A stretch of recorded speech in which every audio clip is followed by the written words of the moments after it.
శుక్లాంబరధరం విష్ణుం శశివర్ణం చతుర్భుజం ప్రసన్నవదనం ధ్యాయేత్ సర్వవిఘ్నోపశాంతయేత్. గురుర్బ్రహ్మా గురుర్విష్ణుః గురుర్దేవో మహేశ్వరః గురుః సాక్షాత్ పరబ్రహ్మ తస్మై శ్రీగురవే నమః.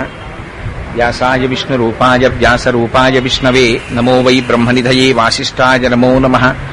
కూజంతం రామ రామీతి మధురం మధురాక్షరం ఆరుహ్య కవితాశాఖాం వందే వాల్మీకికోకిలం. శ్రుతిస్మృతిపురాణానాం ఆలయం కరుణాలయం నమామి భగవత్పాదశంకరం లోకశంకరం. వాగర్ధావివ సంపృక్తౌ వాగర్ధ ప్రతిపత్తయే జగతః పితరౌ వందే పార్వతీపరమేశ్వరౌ.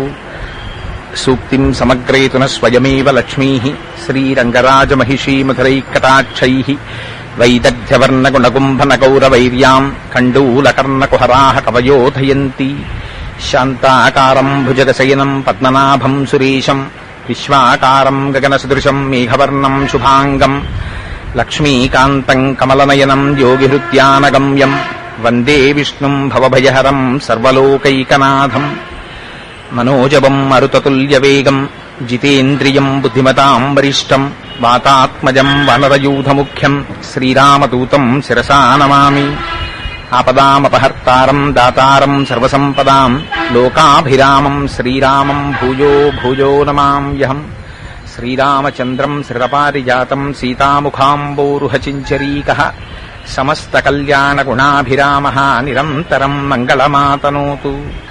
సింధూరారుణ విగ్రహాం త్రినయనాం మాణిక్యమౌళిస్ఫురత్తారానాయకశేఖరాం స్మితముఖీం ఆపీనవక్షోరుహాం పాణిభ్యాం అళిపూర్ణరత్నచషకం రక్తోత్పలం బిభ్రతీం సౌమ్యాం రత్నఘటస్థరక్తచరణాం ధ్యాయేత్పరేదంబికాం. హరి ఓం. పరమేశ్వర స్వరూపమైన సభకి నమస్కారం.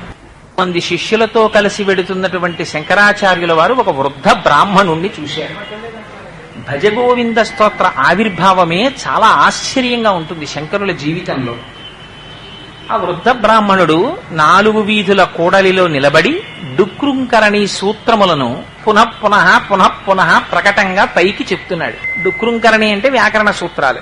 వ్యాకరణం అనేటటువంటిది చాలా కష్టమైనటువంటిది కనుక ఆ వ్యాకరణంలో డుక్రుంకరణి సూత్రములను పైకి చెప్తుంటే ఓహో ఈయనకి వ్యాకరణ శాస్త్రంలో చాలా పట్టు కలిగినటువంటి వాడనేటటువంటి ఉద్దేశ్యంతో రేపొద్దున నలుగురు తన దగ్గరికి వస్తే ఆ డుక్రుంకరణి సూత్రముల ద్వారా ఆ వ్యాకరణమును బోధ చేసి 4 రూపాయలు సంపాదించాలనేటటువంటి అభిలాషతో ఆ డుక్రుంకరణి సూత్రాల్ని వల్లివేస్తున్నాడు.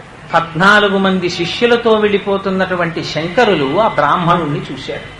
ఒక బ్రాహ్మణుణ్ణి, అందున వృద్ధుడైనటువంటి బ్రాహ్మణుణ్ణి చూస్తే శంకరాచార్యుల వారికి ఆగ్రహం రావలసినటువంటి అవసరం లేదు. కానీ చాలా అసహ్యం కలిగింది శంకరులకి. మీరు ఈ విషయాన్ని చాలా జాగ్రత్తగా పరిశీలించాలి. శంకరులు జగద్గురువులు. జగద్గురువులైనటువంటి శంకరులకి వృద్ధ బ్రాహ్మణుడి మీద కలిగినటువంటి ఆగ్రహం కేవలం బ్రాహ్మణుడి మీద కలిగినటువంటి అసహ్యం కాదు, ఆయన చెప్తున్నటువంటి డుక్రుంకరణి సూత్రముల మీద కాదు.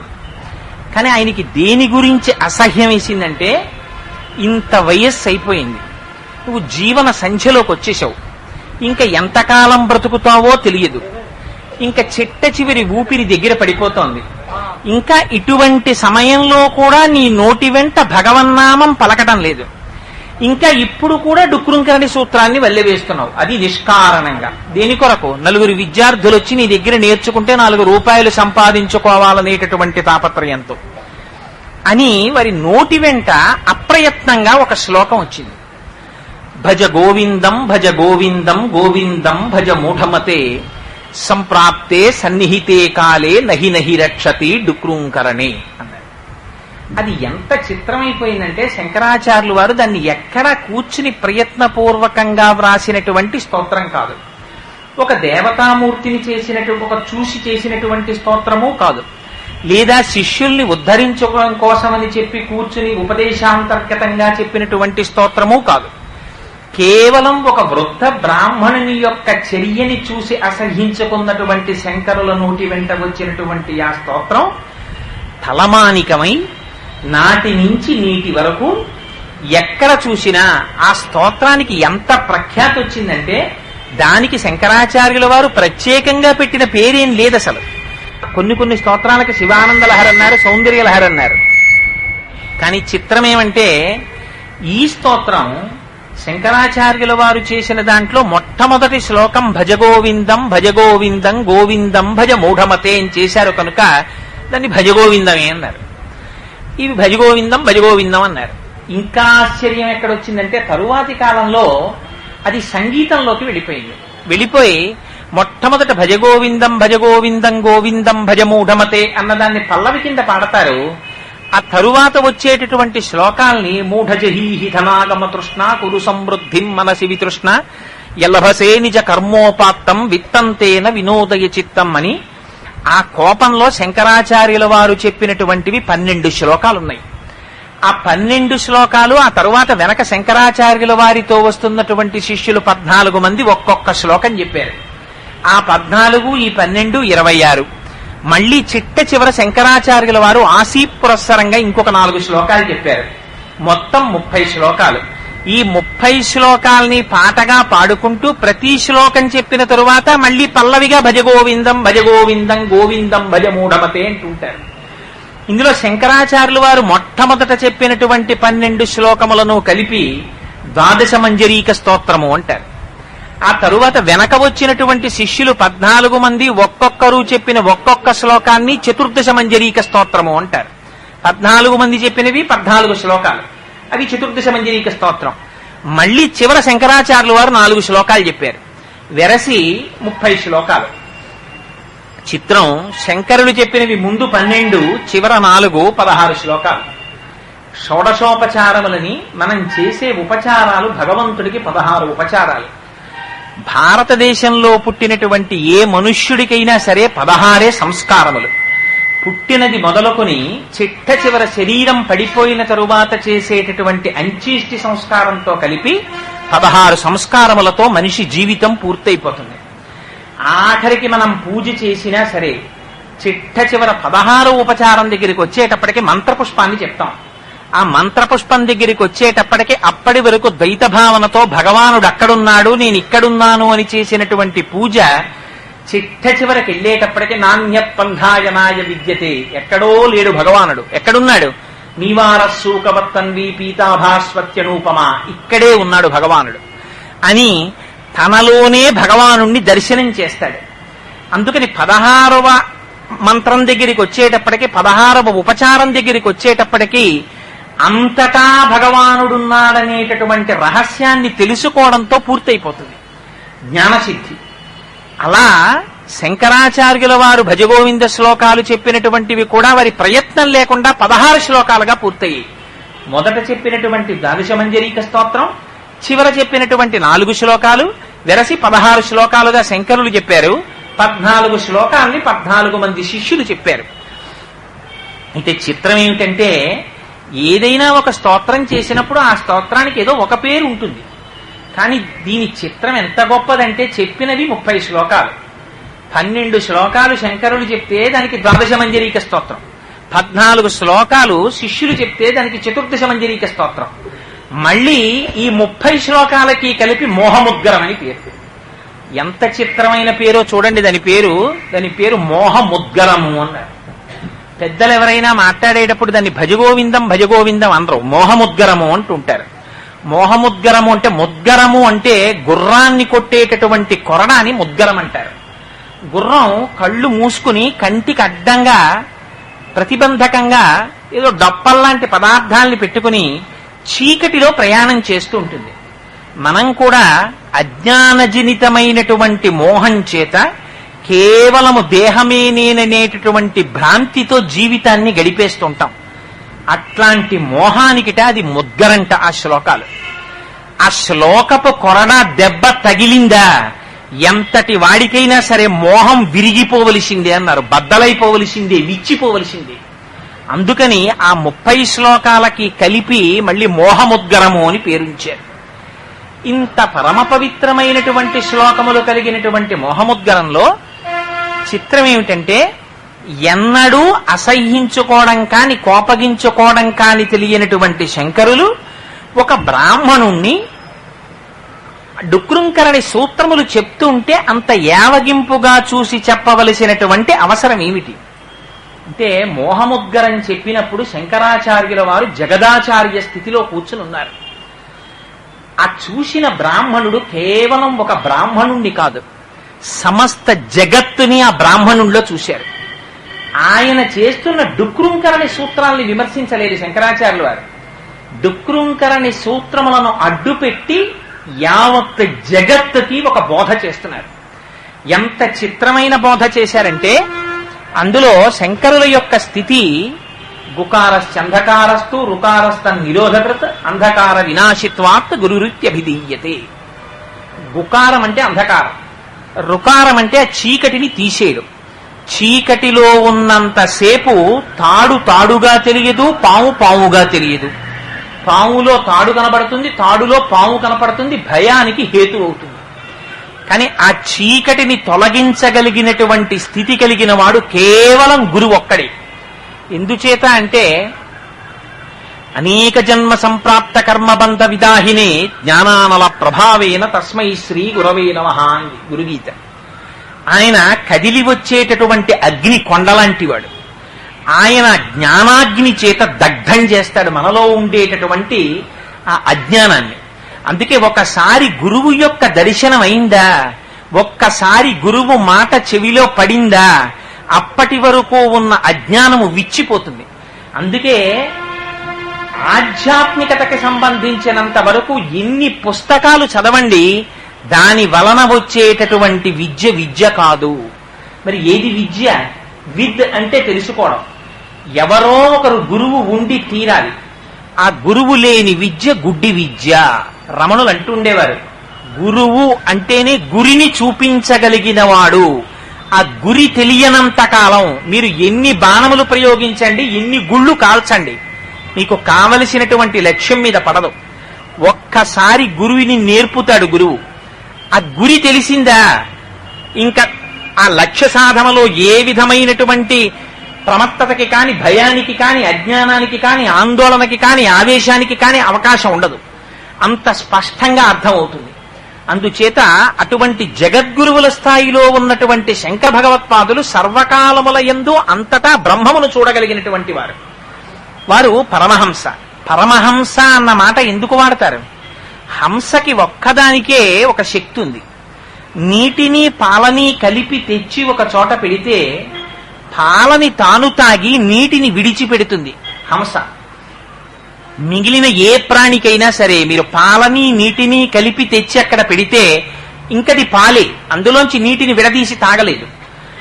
అలా హంస పాలని నీటిని విడతీసి సారభూయిష్టమైనటువంటి పాలని తాను త్రాగి సారరహితమైనటువంటి నీటిని విడిచిపెట్టగలిగినటువంటి శక్తి కలిగిన హంసలా బ్రహ్మమునందే ఉన్నటువంటి జగత్తునందు తాదాత్మ్యత చెంది మిగిలిన వారందరూ నశించిపోతుంటే జగత్తుకి అధిష్టానమై ఈ జగత్తు అంత ఏ బ్రహ్మములో ఉందో ఆ బ్రహ్మమును తాను తెలుసుకుని జగత్తుని విడిచిపెట్టగలిగినటువంటి వాడు పరమహంస అయి ఉంటాడు.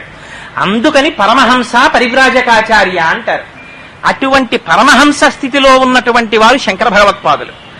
ఇక్కడ ఉన్న బ్రాహ్మణుడో ఒంటి మీద యజ్ఞోపవీతం ఉంది, త్రికాల సంధ్యావందనం చెయ్యవలసిన వాడు, బ్రహ్మమును గుర్తెరగవలసిన వాడు, వ్యాకరణ సూత్రములను వల్లెవేస్తున్నవాడు, ఒంటికి వృద్ధాప్యం వచ్చినవాడు, రేపో మాపో మృత్యువు చేత గ్రసింపబడడానికి సిద్ధంగా ఉన్నవాడు. అటువంటి వాడు ఇంకా డుక్రుంకరణి సూత్రములను చెప్తున్నాడు. ఇప్పుడు చెప్పండి, శంకరాచార్యుల వారు అసహ్యించుకున్నది బ్రాహ్మణుణ్ణి అసహ్యించుకున్నారా? ఎంత వయస్సు వస్తున్నా సరే జగత్తుతో తాదాత్మ్యత చెంది ఇంకా రూపాయి సంపాదిద్దాం, ఇంకా రూపాయి సంపాదిద్దాం, ఇంకా కొడుకులకిద్దాం, ఇంకా మనమలకిద్దాం అనేటటువంటి భ్రాంతిలో జీవితాన్ని గడిపేటటువంటి ఈ జగత్తులో ఉన్న సమస్త మానవాళికి సందేశాన్ని ఇస్తున్నారా? సమస్త మానవాళికి సందేశాన్ని ఇస్తున్నారు. వారు నహి నహి రక్షతి డుక్రుంకరణే అన్నది వ్యాకరణ సూత్రాన్ని ఉద్దేశించడం లేదు. నువ్వు ఎన్ని చదువులు చదువు, ఆ చదువులన్నీ దేనికి పనికొస్తాయి? కడుపుని పోషించుకోవడానికి పనికొస్తాయంటే ఆ చదువు కాదు. అందుకే ప్రహ్లాదుడు అంటాడు, చదివించిరి ననుగురువులు చదివితి ధర్మార్థ ముఖ్య శాస్త్రంబులునే చదివినవి కలవు పెక్కులు చదువులలో మర్మమెల్ల చదివితి తండ్రి అన్నాడు. వజ్జలు నేర్పని ఈమది మజ్జాతుడవైద నీకు మరి ఎవ్వరిచే నుజ్జానమయ్య బాలక తజ్జనులం పేరు కొనుము తగ నామ్రోలన్నన్నాడు హిరణ్యకశిపుడు. అంటే ప్రహ్లాదుడు అంటాడు, నాన్నగారు గురువులు నన్ను చదివించిన విద్యలు చాలా ఉన్నాయి.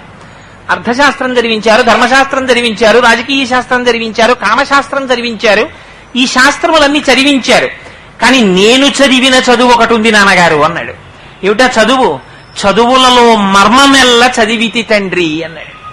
చదువులన్నింటికి మర్మం ఏదుందో, ఏది సారమున్నదో, ఈ చదువులన్నీ దేన్ని చెప్పలేవో, ఏ చదువు మాత్రమే చెప్పగలదో, ఏ తల్లి చనుబాలు ఎన్నడెరుగని ప్రౌఢ తల్లి యశోద చనుల పాలు త్రాగనరిగే.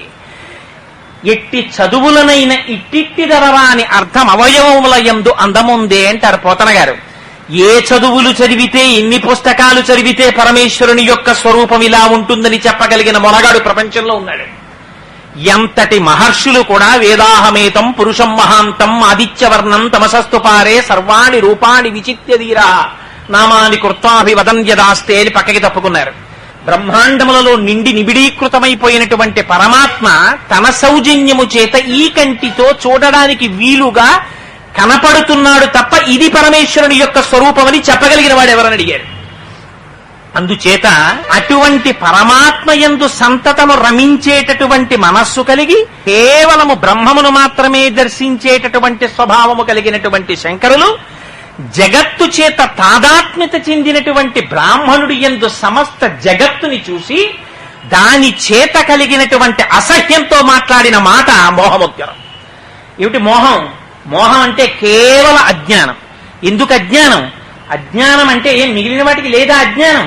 ఏం మనుష్య జన్మలో ఉన్నటువంటి వాడి గురించి మాత్రమే శంకర భగవత్పాదులు అంత కావాలని నొక్కి నొక్కి మాట్లాడడం దేనికోసం అంటే దుర్లభం త్రయమే వైతత్.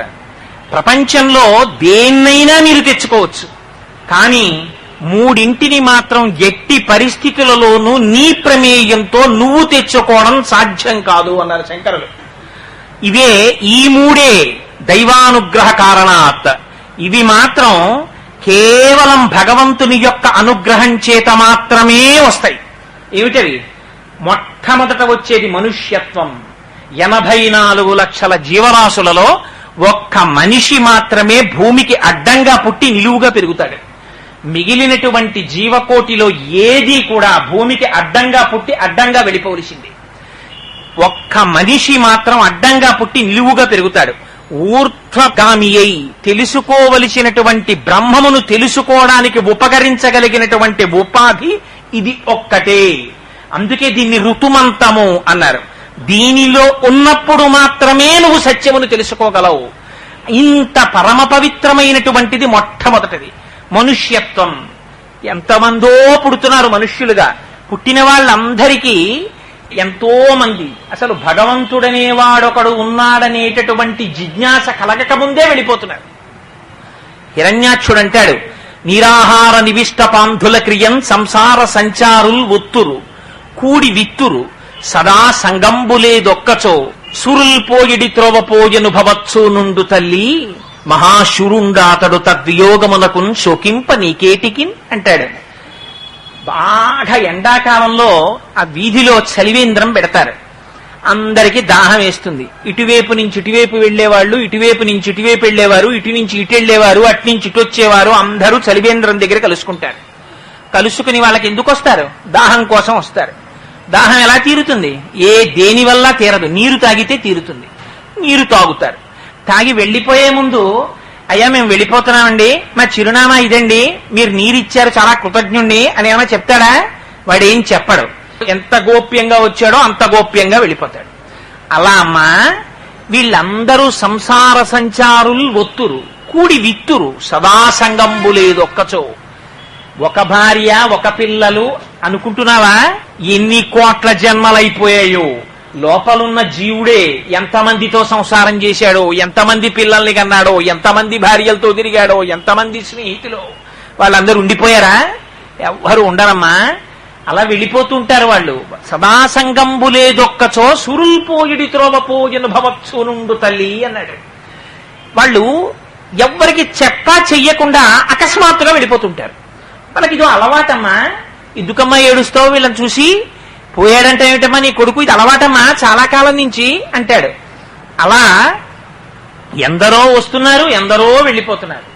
వెళ్ళిపోయే వాళ్ళలో ఎంతమంది అసలు భగవానుడు ఒకడున్నాడు వాణ్ణి తెలుసుకోవాలనేటటువంటి తాపత్రయం పొందిన వాళ్ళు ఎంతమంది? అందుకని దుర్లభంత్రయమే వైతత్. ఆ మూడింటిల్లో రెండవది ముముక్షత్వం. అసలు మోక్షం పొందాలనేటటువంటి ఆలోచన రావడమే కష్టం.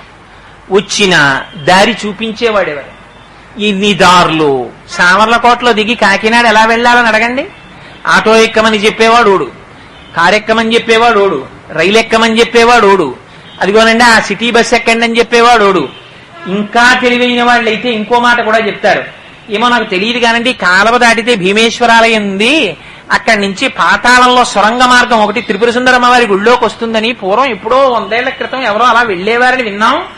అలా కూడా మీరు వెడితే వెళ్ళొచ్చేమో ధైర్యం ఉంటే అని చెప్పేవా అప్రస్తుతవాదం వాళ్ళు కూడా ఉన్నారు. ఈ మాట నేను ఎందుకన్నానో తెలుసా అండి? హాస్యానికన్నానని అనుకోకండి. ఈ మాట జగద్గురువులన్న మాటలు నేను ఉటంకిస్తున్నాను. ఏ రకమైనటువంటి ఉపాసనా పద్ధతులను జీవి సర్వకాలముల యందు తట్టుకోవడం సాధ్యం కాదో, సమర్థుడైనటువంటి గురువు పక్కన కూర్చుని అనుక్షణము కాపాడుతూ ఇలా కదుపు ఇలా కదుపు ఇలా కదుపు అని చెబితే తప్ప ఒక్కొక్క యోగమునందు ప్రవేశించడం సాధ్యం కాదో అటువంటి మార్గములు చెప్పేటటువంటి వాళ్ళు కూడా ఉంటారు. అయితే ఇవన్నీ జయము వైపుకి తీసుకెడతాయా? ఎంత కష్టం. బయలుదేరి మొదలుపెట్టి మధ్యలో జారిపోయే వాళ్ళు ఎంతమందో. చిట్ట చివరి వరకు వెళ్ళడానికి కావలసినంత జ్ఞాన దీక్షని ఇచ్చి తను పక్క నుండి నడిపించగలిగిన సమర్థుడైన మహాపురుషుడు లభించేదెన్నడో. అందుకని నీకు జీవితంలో ఐశ్వర్యం కష్టం అనుకోకు, భార్య కష్టం అనుకోకు, బంధువులు కష్టం అనుకోకు, అన్నం కష్టం అనుకోకు. కష్టం అంటూ ఏదైనా ఉంటే ఈ మూడే కష్టం. ఏమిటో తెలుసా? 3: మనుష్యత్వం, ముముక్షత్వం, మహాపురుష సమాశ్రయం. ఈ 3 దొరకమంటే దొరకేవు కావు. అంత పరమోత్కృష్టమైనటువంటి మానవ జన్మనిచ్చాడు. అందున ఎటువంటి జన్మలో ఉన్నాడు? బ్రాహ్మణ జన్మలో ఉన్నాడు. మోహముద్గరం ఏదో కథాపరంగానో చాలా తేనె పూసినట్టు చాలా లలితమైనటువంటి మాటలతోటో ఉండదు. ఎందుకని? అజ్ఞానాన్ని చీల్చి చెండాడడానికి వచ్చింది మోహముద్గరం. తండ్రి గారే చాలా వృద్ధుడు, ఎవరిని దర్శనం చేస్తే పొద్దున్నే నమస్కారం చెయ్యాలో అటువంటి పుణ్యాత్ముడు, పూజనీయుడు. అటువంటి తండ్రి గారు ఇంట్లో ఉండగా ఇల్లు అంటుకుపోయింది. ఆ తండ్రి గారు లేచి గబగబా రాలేరు బయటికి. అటువంటప్పుడు అయ్యో నాన్నగారు బాగుండదు, నాన్నగారిని గబగబా కాళ్ళు చేతులు పట్టుకుని బయటికి ఇడిచేయడమా, వారిని చాలా గౌరవంగా తీసుకురావాలి అని ఆలోచిస్తే తగలబడిపోతాడు. అందుకని అప్పుడు తండ్రిని చూస్తారా, కాళ్ళు దొరికితే కాళ్ళు, జుట్టు దొరికితే జుట్టు, చెయ్యి దొరికితే చెయ్యి పట్టుకుని ఈడ్చేస్తారు బయటికి. ఇంత వృద్ధాప్యం వచ్చినా ఇంకా డుక్రుంకరణి సూత్రములను పట్టుకుని 4 రూపాయల కోసం వెంపర్లాడుతున్న దౌర్భాగ్యుడైన జీవుణ్ణి అడ్డుపెట్టి శంకరులు జగద్గురువుల స్థాయిలో చేస్తున్న హెచ్చరిక మోహముద్గరం. అందుకనది తేలికైన భాషలో బుజ్జగింపుతో ఉండదు. మూఢ అని పిలిచినటువంటి శ్లోకములు ప్రపంచ సాహిత్యంలో లేవు. ఎవరు మాట్లాడినా సుమతి వినురవేమ ఇలా మాట్లాడారు. శంకరులకొక్కరికే చెల్లింది. మూఢ, యూ ఫూల్ అని అడ్రస్ చేసి మాట్లాడారు. మూఢ జహీహితనాగమ తృష్ణ అన్నారు. అంటే దాన్ని తెల్లవారి లేస్తే భజనల కింద మన ఇంట్లో వింటున్నాం. నాగమ తృష్ణ అన్నారు. అంటే దాన్ని తెల్లవారి లేస్తే భజనల కింద మన ఇంట్లో వింటున్నాం. అంటే జగద్గురువుల యొక్క స్థాయి ఎలా ఉంటుందో మీరు ఊహించండి. అందుకనది మోహముద్గరమైంది. అందుకని అందులో ఉండేటటువంటి ఆ శ్లోకాలలో సారాంశం అలా ఉంటుంది. అందులో శంకరులు అంటారు, కేవలం ఆ మనుష్యుణ్ణి ఉద్దేశించి మాట్లాడటం లేదు శంకరాచార్యులు వారు, సమస్త జీవకోటిని ఉద్దేశించి మాట్లాడుతున్నారు. అందుకని వారు అంటారు, భజ గోవిందం భజ గోవిందం గోవిందం భజ మూఢమతే. మూఢమతే అని పిలిచారు. ఓ మూఢుడా అన్నారు. ఏమిటి మూఢుడా అని పిలవవలసిన అవసరం ఏమిటి? అంటే నువ్వు ఎంత కష్టపడి ఇక్కడ వరకు వచ్చావో తెలుసా? హాల్లో ఇన్విజిలేటర్ ఉంటాడు. వాడు 1 సంవత్సరం పాటు లాంగ్ టర్మ్ కోచింగ్ చదువుకుని ఎక్కడో నానా కష్టాలు పడి పరీక్ష రాయడానికి వస్తాడు. పరీక్ష రాయడానికి వచ్చిన తరువాత తీరా క్వశ్చన్ పేపర్ చేతిలో పట్టుకుని దిక్కులు చూస్తూ పిల్లాడు కూర్చున్నాడు అనుకోండి. అక్కడ ఉన్నటువంటి ఇన్విజిలేటర్ బాధ్యత కలిగిన వాడైతే ఏమంటాడు? ఎరా మూఢుడా, టైం అయిపోతోందిరా, గంటన్నరలో నీ ఫలితం తెలిసిపోతుంది, నీ జీవితం తెలిసిపోయే టైం రా, నువ్వు ఇంకా కూర్చున్నావా, చెయ్యి, వచ్చినవి చెయ్యి, బెల్ల కొట్టేసిన తర్వాత ఇంక నీ పేపర్ అంతా చేతిలో లాగేస్తారు. ఇది శంకరుల హెచ్చరిక. భజ గోవిందం భజ గోవిందం గోవిందం భజ మూఢమతే. ఒరి మూఢుడా, గోవింద గోవింద గోవింద అనవా? ఎందుకురా నీకు డుక్రుంకరణ సూత్రం? ఎందుకు ఈ మాట శంకరుడు మూఢ అని ఎందుకు అండం అంటే, ఎంత కష్టపడితే ఈ ఉపాధిలోకి వచ్చి నిలబడ్డాడో తెలుసా అండి? మీరొక్కసారి పునర్జన్మ ఎలా కలుగుతుందో మార్కండేయ పురాణాంతర్గతమైనటువంటి వ్యాఖ్యానాలు చదివితే ఒళ్ళు గగురు పొడిచి మనకి భయం వేస్తుంది. ఒక్కసారి ఈ జన్మలోకి రావాలంటే ఎంత కష్టాలు పడతాడో తెలుసా? వానబిందువులోకి పంపిస్తారు, పంపించి వానబిందువుతోటి కిందకు వదులుతారు. వదిలితే వానబిందువు వచ్చి ఒక విత్తనాన్ని తాకాలి. ఆ విత్తనంలోంచి పశువులో ఏవో తినకుండా తానొక కాయగా మారాలి. ఆ కాయ లోపల సారాంతర్గతమై నిలబడాలి. తను ఎక్కడ పుట్టాలో అక్కడ ఆ జంతువు తింటుంది. తను మనిషిగా పుట్టాలంటే ఒక మనిషి తింటాడు, మేకగా పుట్టాలంటే మేక తింటుంది, కుక్కగా పుట్టాలంటే కుక్క తింటుంది. ఆ తరువాత అది ఒక అన్నపు గింజగా పుట్టాడనుకోండి మనిషి కడుపులో పుట్టడానికి, ఆ బియ్యపు గింజలు నీళ్లల్లో కడిగి పొయ్యి మీద పెట్టిన తర్వాత కొత్త కొత్త కొత్త కొత్త ఉడికితే తాపత్రయంతో పైకి తేల్తాడు వీర్యకణాలతోటి. తేలితే నేను పై అన్నం మొగాడి కట్టండి అంటారు. అప్పుడు తీసుకెళ్లి ఆ అన్నం ఆయనకి పెడితే అప్పుడు కూడా ఏ ముద్ద ఎవడు తినాలో భగవానుడికి తెలుసు. వాడు కుక్క కడుపున పుట్టాలంటే ఈయన ఔపోసన బట్టే లోపల కుక్క తింటుంది ఆ ముద్ద. ఈయన తినాలి, అందులోని సారము వీర్యముగా మారాలి. ఆ వీర్యము నిష్కారణముగా స్ఖలనము కాకుండా సరి అయినటువంటి సమయంలో క్షేత్రప్రవేశం చెయ్యాలి. ఆ సమయంలో స్త్రీ యొక్క రేతస్సుతో కలవాలి. కలిసిన తరువాత లోపల బుడగ ఏర్పడాలి. ఆ బుడగ పగలకుండా నిలబడాలి. నిలబడిన తరువాత అమ్మ కడుపులో తిరగబడాలి. తిరగబడిన తరువాత దానికి ధాతువులు ఏర్పడాలి, ఎముకలు ఏర్పడాలి. ఆ పైన చర్మం పెడతారు, లోపలన్నీ రక్తనాళాలు పెడతారు, రక్తం పెడతారు, మాంసం పెడతారు, పుల్ల కంపు, లోపల పిండం తయారవుతూ ఉంటుంది. ఎంత ఆర్తితో స్తోత్రం చేశారో తెలుసా అండి? నవమాసంబులు తల్లి గర్భమున నానారోతలంచిక్కి నాకవకాశం బిసుమంతలేకపడి తిన్హా కష్టముల్ భీతితో నవమాసంబు ఘటిల్లే చాలునిక నాకా గర్భవాసంబు నివసింపన్ పనితీర్చి కావుమిక నీ సత్కృపన్ శంకర అని స్తోత్రం చేస్తాడు. లోపల కూర్చుని తిరగబడి ఉంటాడు, తలకాయ కిందకుంటుంది, కాళ్ళు పైకుంటాయి. అటువంటి స్థితిలో అమ్మ తినకూడని ఆహారం తింటుంది. తన ప్రమేయం ఉండదు. నాభిగొట్టంలోంచి ఆ ఆహారం పిండంలోకి వచ్చేస్తుంది. వచ్చేస్తే లోపల వేడి చేసేస్తుంది, వాతం పుట్టేస్తుంది, దగ్గుతాడు, తుమ్ముతాడు, జ్వరం వస్తుంది, బాధపడతాడు, విరేచనాలు అవుతాయి. తన మలమూత్రాల్లో తానే ఈగ కొట్టుకున్నట్టు కొట్టుకుంటాడు. కాళ్ళు చేతులు కదపడానికి ఉండదు, లోపల శిశువు పెరిగిపోతూ ఉంటుంది, బయటికి రావడానికి ఉండదు. కళ్ళు తెరిచి చూద్దామంటే గాఢాంధకారం. అమ్మ కడుపులో వేడి తప్ప వేరొకటి తెలియని రీతిలో కొట్టుకుని బాధ పడి పడి పడి ప్రార్థన చేసి, స్వామి ఇంకొక్కసారి నన్ను బయటికి వెళ్ళిపోయే అవకాశం ఇవ్వయా, ఇంకెప్పుడు నేను సంసారం కోసం తాపత్రయపడను, నీ కాళ్ళు పట్టుకుని తండ్రి నీలోకి వచ్చేస్తానయ్యా, ఇంకొక అవకాశం ఇయ్యని ప్రార్థిస్తే నాకు అవకాశం విసుమంతలేకపడి తిన్హా కష్టముల్ భీతితో. అందుకే గర్భస్థ నరకం అన్నారు. ఎన్ని కష్టాలు పడతాడో. పడిన తరువాత పరమేశ్వరుడు ప్రసూతి వాయు రూపంలో అమ్మ యోనిలోంచి బయటికి తోస్తాడు. తోస్తే బయటికి వచ్చి పడతాడు. పడిన తరువాత అపారమైన వెలుతురు. అది కళ్ళల్లో పడేటప్పటికి ఆ చిన్ని చిన్ని కళ్ళ రెప్పలు మూసుకుని వేళ్లిలా మూసుకోవడం కూడా చేత కాదు, తెరుచుకోవడం చేత కాదు.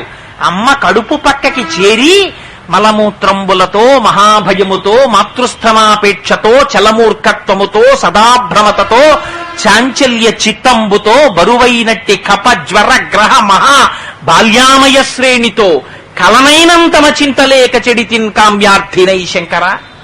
ఆ పుట్టిన తరువాత మలమూత్రంబులతో అక్కడే అమ్మ పక్కలో పడుకుంటాడు, మల విసర్జన చేస్తాడు, మూత్ర విసర్జన చేస్తాడు, వాంతి చేసుకుంటాడు.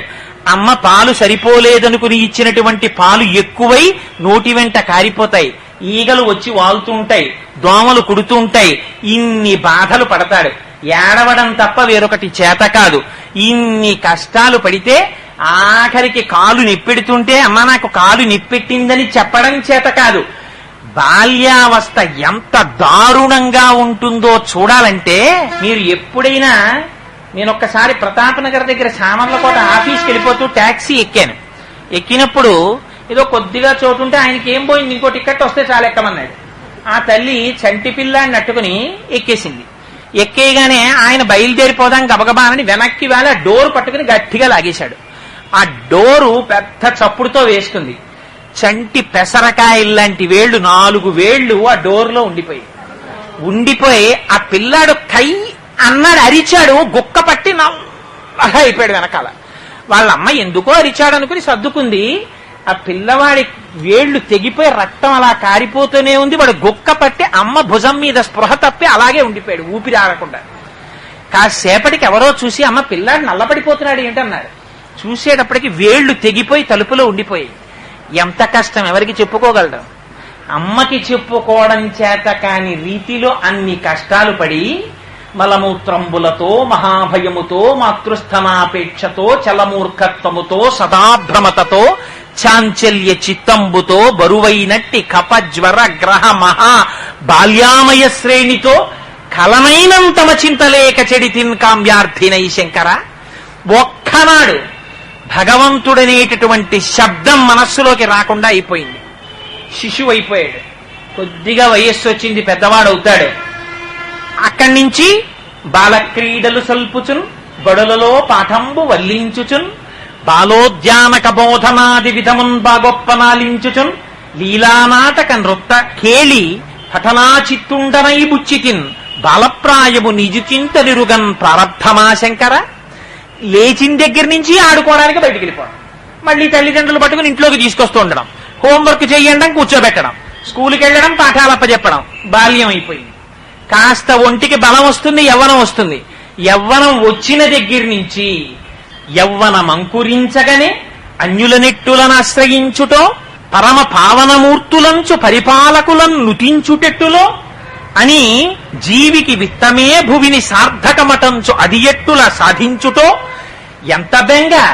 ఎవరైనా పెద్దవాళ్ళని పట్టుకోవాలి, ఓ ఉద్యోగం సంపాదించుకోవాలి. వాడు చేసే ప్రారంభం ఏమీ లేదు. కానీ వాడు వచ్చినప్పుడు లేచి నించోవాలి, వాడు వెళ్ళిపోతే లేచి నించోవాలి, వాడిని చూడగానే నమస్కారం పెట్టాలి, వెళ్ళిపోయే ముందు నమస్కారం పెట్టాలి. వాడు పిలిచి తిట్టినా ఆహా మీరు ఎంత అందంగా తిట్టారండి అనాలి. పరమ పావనమూర్తులంచు పరిపాలకులను నుతించుటెట్టులో భగవంతుడి ముందు ఒక్కనాడు స్తోత్రం చేయడు. ఇన్ని దుర్మార్గ గుణాలున్నా వాడి దగ్గరికి వెళ్ళి లేచి నిలబడి చేతులు నమస్కారం పెట్టి వాడిని గొప్ప స్తోత్రం చేయాలి.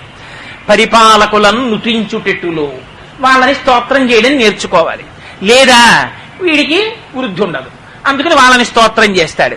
భూమిని విత్తమే జీవికి. బతకాలంటే డబ్బులు కావాలి, అందుకని అవి ఎలా సంపాదించాలో అని తాపత్రయపడ్డాం. అందుకని దాని గురించి తాపత్రయపడుతూ ఇవ్విధమేది దారి అని ఎంచుచు పుచ్చితిన యశంకర.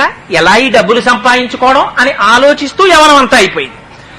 యవ్వనం చూస్తుండగా గడిచిపోయింది, వృద్ధాప్యం వచ్చేసింది. ఇంకేముంది, వృద్ధాప్యం వచ్చేసిన తర్వాత వృద్ధాప్యం వచ్చిన దగ్గర నుంచి దానంత చింత మరొకటి లేదు. పోని హాయిగా ప్రశాంతంగా ఏ పని లేదు, చెప్పేవాడు లేడు, చేసేవాడు లేడు, హాయిగా కూర్చోవచ్చు కదా అంటే అలా కూర్చోడు. అక్కడ కూర్చుని అనవసర ప్రసంగాలన్నీ చేస్తూ ఉంటాడు. పైగా అనేక రకములైనటువంటి వ్యాధులు వెంట తగులుకుంటాయి. వాటితో పాటుగా పోని అక్కడతో ఊరుకుంటాడా, ఇంకా అర్ధజ్ఞానముచే మహాభ్రమతచే వాత్సల్య చిత్తంబుచే హాస్య ప్రసంగాలచే అప్పుడు కూడా ఇంకా దిక్కుమాలిన హాస్యమే. అంత వృద్ధాప్యం వచ్చినా కూడా అప్పుడు కూడా నన్ను చేసుకుంటా ఏమిటే అని చెప్పి సంబంధాలు అడగడం. అప్పుడు కూడా ఇంకా రూపాయల గురించి చింత. అప్పుడు కూడా మీకు ఎలా బతకాలో తెలియకపోతే నా దగ్గరికి రండి, కౌన్సిలింగ్ చేస్తానంటూ ఉండడం. వీడి నోటి వెంట ఒక్కనాడు రాదేం భగవంతుడి నామం. ఇన్ని కష్టాలు పడి వచ్చావురా, ఇంత తాపత్రయ పడుతున్నావే వీళ్ళందరి కోసం. ఒకనాడు నువ్వు వెళ్ళిపోతావు, వెళ్ళిపోయినప్పుడు ఎంత గోప్యంగా వెళ్ళిపోతావో తెలుసా? నీ నిష్క్రమణం పరమేశ్వరుడికి తప్ప వేరొకడికి ఎవ్వరికీ తెలియదు. ఎంత రహస్యంగా వచ్చావో అంత రహస్యంగా వెళ్ళిపోతావు.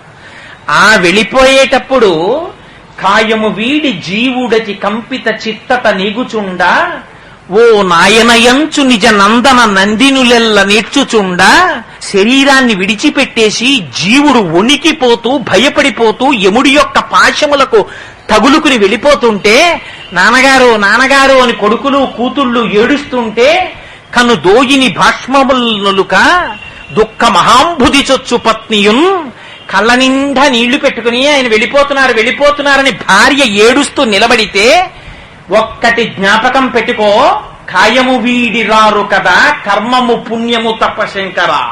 వీళ్ళెవ్వరైనా నీతో వస్తారనుకుంటున్నావేమో, నీ కొడుకు రాడు, కూతురు రాదు, కోడలు రాదు, నీ భార్య రాదు, ఎవ్వరూ రారు. నీ కాయము కూడా నీ వెంట రాదు. నీతో వచ్చేది ఏదైనా ఉంటే నువ్వు చేసిన పుణ్యం ఒక్కటే వస్తుంది. కర్మము పుణ్యము తప్ప శంకర. నువ్వేం చేశావో అది మూట కట్టి ఇక్కడ తగిలిస్తారు, నువ్వే పుణ్యం చేశావో ఇక్కడ తగిలించి వెలుతురు వెలిగిస్తారు.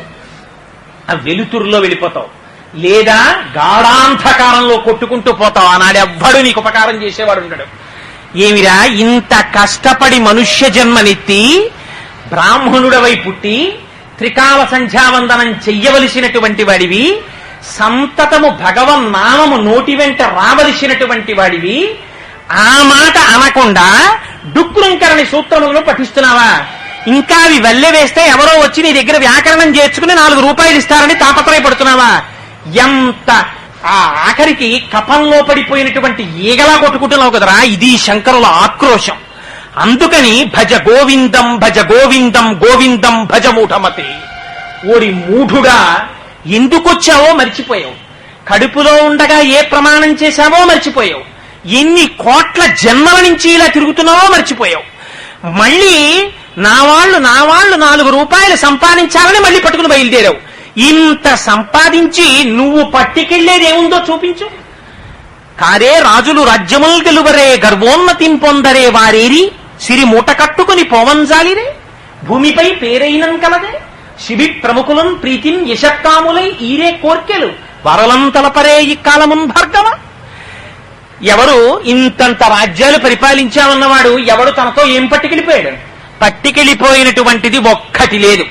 చిట్ట చివరన తన ఒంటి మీద కొత్త బట్ట కప్పి తాడు కట్టి కర్రల మీద పడుకోపెట్టి గడ్డిలో తీసుకెళ్లి పారేస్తే అక్కడ చిట్ట చివర తీసుకెళ్లిపోయేటప్పుడు పంపించేసేటప్పుడు ఆ కొత్త బట్ట కూడా తీసి పక్కన పారేస్తారు. ఎంత నగ్నంగా వచ్చాడో అంత నగ్నంగా అన్నవికారమైనటువంటి శరీరమునకు అగ్ని సంస్కారము జరిగిపోతుంది. ఇంతకాలం నా కొడుకు నా కూతురన్న కాయము లోపల జీవుడు ఒక్కసారి ఉత్క్రమణం అయిపోయాడా?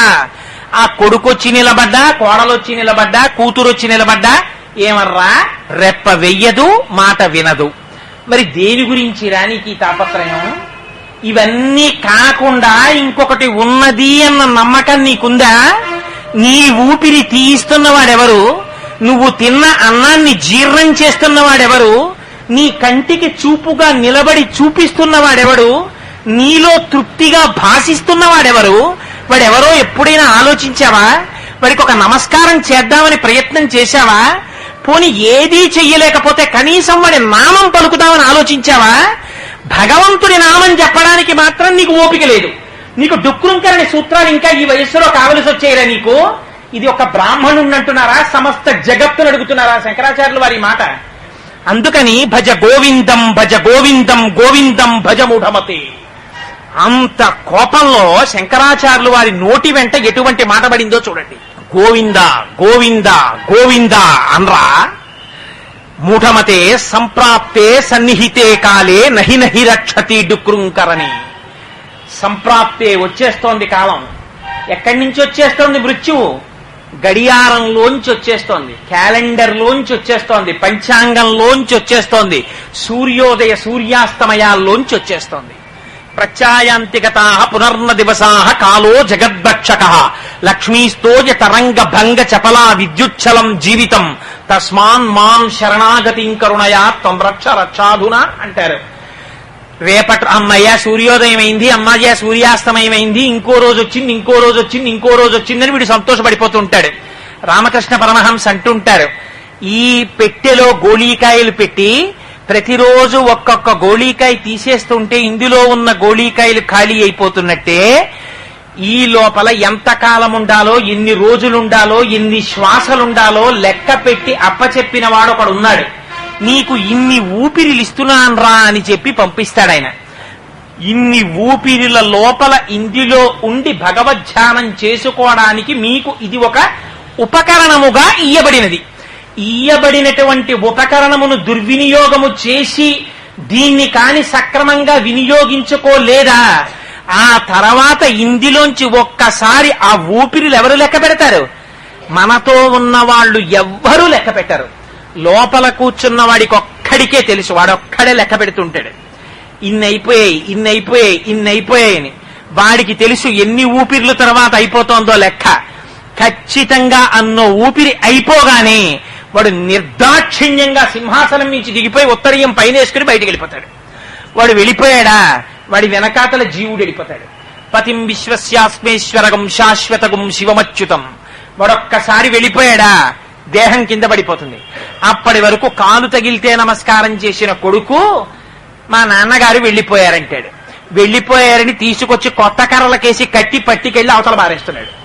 పారేస్తుంటే ఇంకెక్కడుందిరా జీవితం? ఎంతకాలం బ్రతుకుతావో చెప్పు చూస్తాను.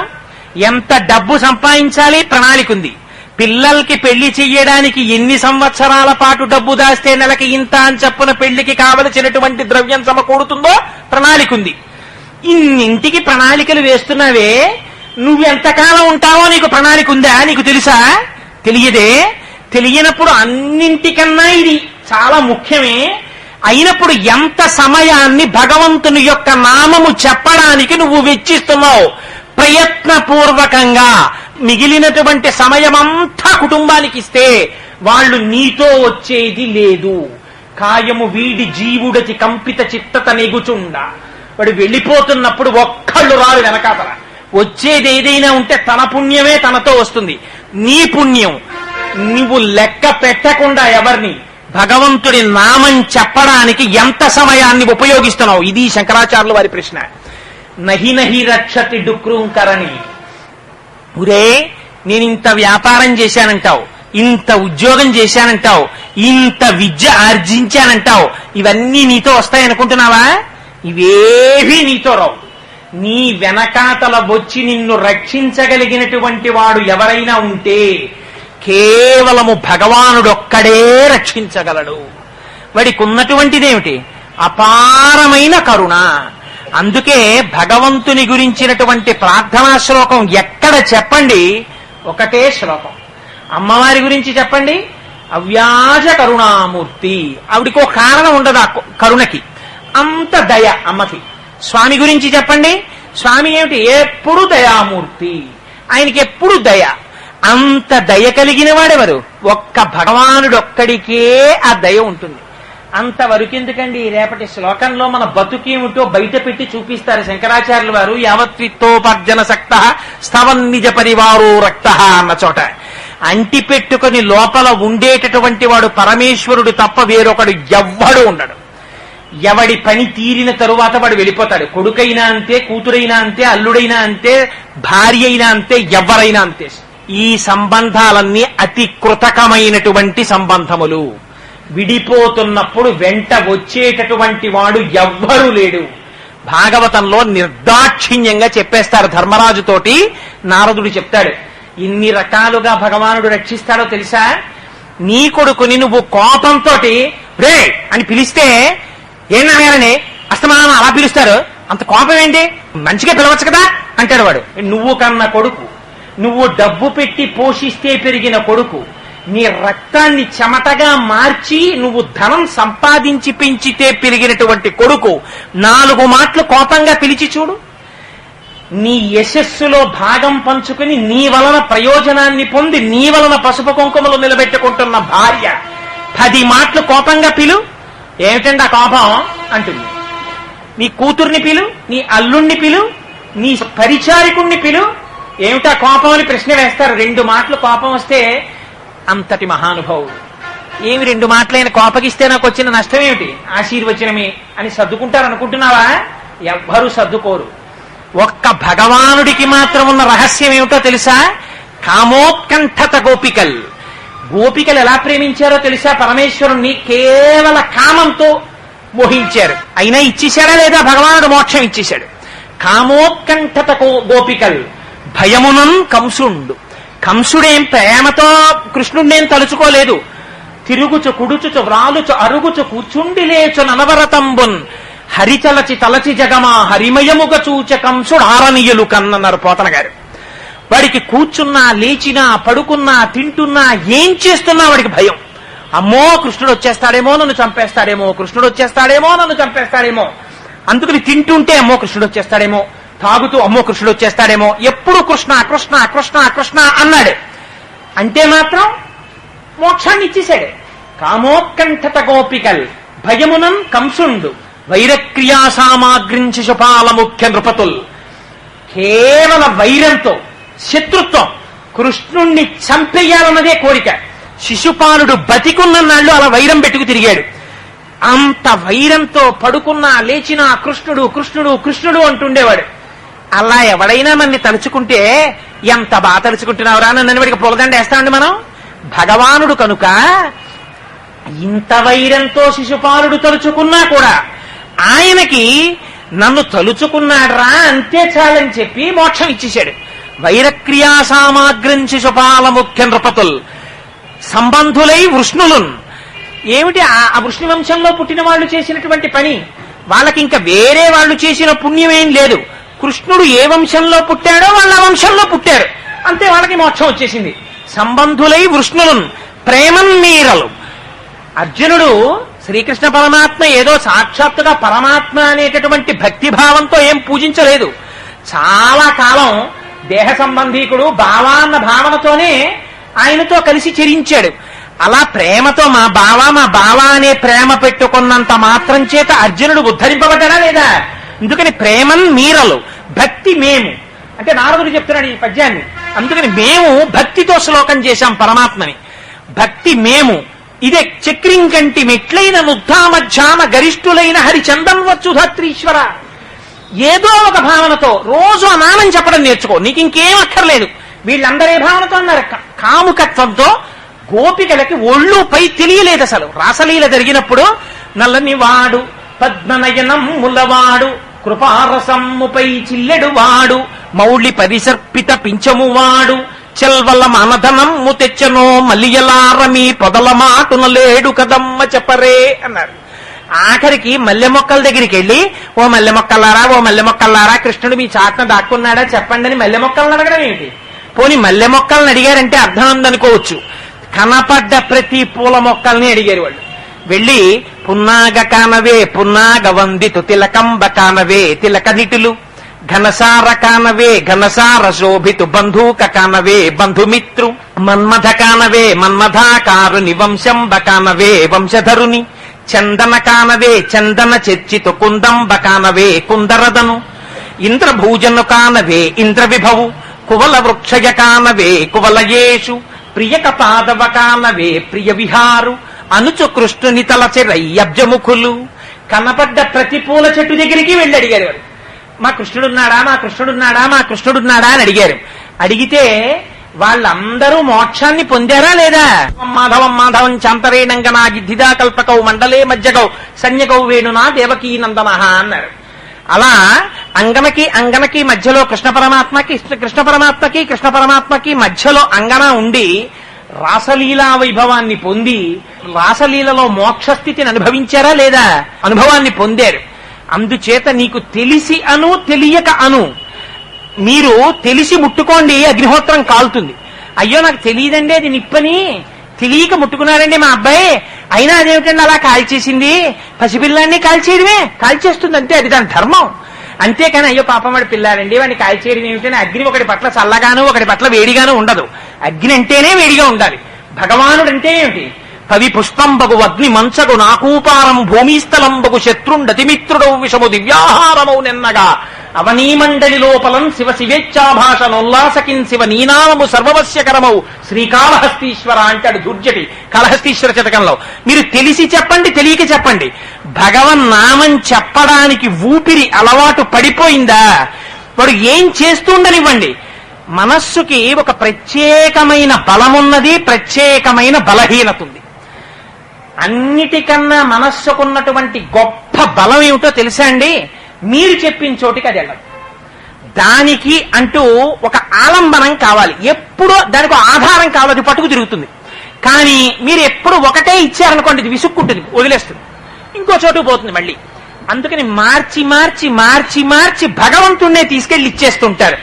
పొద్దున్న లేస్తాడు, కాసేపు సంధ్యావందనం అంటాడు, ఆ తర్వాత షోడశోపచార పూజ అంటాడు, ఆ తర్వాత గజేంద్ర మోక్ష పారాయణ అంటాడు, ఆ తర్వాత ఆఫీస్కి వెడుతూ కూడా ఓసారి పూజామందిరం దగ్గరికి వెళ్ళి నమస్కారం చేసి భగవాన్ బయలుదేరండి ఆఫీస్కి అంటాడు. స్వామి తనతో వెంట వస్తున్నట్టు భావిస్తాడు, వచ్చి కూర్చుంటాడు, స్వామి ఆశీనులు గండి అంటాడు, పక్కన భగవానుడు కూర్చున్నట్టే మాట్లాడతాడు. తనకు ఇబ్బంది వచ్చిందా, స్వామి ఏమిటి కష్టం అంటాడు. నేను సేవింపక నాపదల్పొడమని నిత్యోత్సవం బబ్బని జనమాతృండనని సంసార మోహంబు పైకొనని జ్ఞానము కల్గని గ్రహగతుల్ కుందింపని మేలు వచ్చిన రాణి అవి నాకు భూషణములే శ్రీకాళహస్తీశ్వర. ఒకవేళ ఆఫీసులో ఎవరో తిట్టాడు అధికారి పిలిచి, ఓహో భగవాన్ ఎంత పాపం చేశానో, ఇలా పోయింది నా పాపం అంటాడు. అన్నిటికీ భగవానుడితోడితే సంబంధం. హాయిగా ఇంటికి వస్తాడు, కాసేపు సాంబ సదా శివ సాంబ సదా శివ సాంబ సదా శివ సాంబ శివ. యజ్ఞం చెయ్యాలా, యాగం చెయ్యాలా? నామం చెప్పడం అలవాటు చెయ్యి, దాని ఎందుకు ప్రీతిని అలవాటు చెయ్యి. చేశావా, ఏదో ఒక నామం, ఏకశబ్ద సమ్యజ్ఞాత సృష్ట ప్రయుక్త స్వర్గే లోకే కామదుగ్భవతి. ఈ నామం చెప్తేనే మోక్షం, ఆ నామం చెప్తే మోక్షం లేదని ఎక్కడా చెప్పలేదు శాస్త్రంలో. ఏ నామమైనా గొప్పదే. అయితే మరి శంకరాచార్యులు వారు గోవిందా గోవిందా గోవిందా ఎందుకన్నారన్నదాన్ని మీకు విజ్ఞాపన చేస్తాను. ప్రస్తుతం నేనున్నది భజ, అక్కడే ఉన్నాను. భజ గోవిందం భజ గోవిందం గోవిందం భజ మూఢమతేలో భజ దగ్గరే. అందుకని ఆ మాటను భగవన్ నామం చెప్పు, భగవన్ నామం చెప్పావా అది నిన్ను ఉద్ధరించేస్తుంది. ఉద్ధరించి ఎందుకని ఆ వస్తువు అటువంటిది, ఆ వస్తువు క్రమంగా ఆ ఆలంబనం తీసుకుని మనస్సు దాన్ని పట్టుకోవడానికి అలవాటు పడిపోయిందా, ఇంకా దాన్నే పట్టుకుంటుంది. దాన్ని పట్టుకోవడం అలవాటు పడిందా, ఒకసారి చెయ్యి పట్టుకున్న తర్వాత విడిచిపెట్టడం దానికి చేత కాదు. పట్టి విడువరాదు నా చెయ్యి అంటారు త్యాగరాజు గారు. ఒకసారి పరమాత్మ కాని చెయ్యి పట్టుకున్నారా ఇంకా మనస్సు అక్కడే అక్కడే అక్కడే అక్కడే తిరుగుతూ ఉంటుంది. మిగిలిన చోట్ల ఎంత తిరగనివ్వండి బంధంలో పడుతుంది. ఆయన దగ్గర ఎంత తిరగనివ్వండి అంత తృప్తిలోకి వెళ్ళిపోతుంది. అదే భక్తి.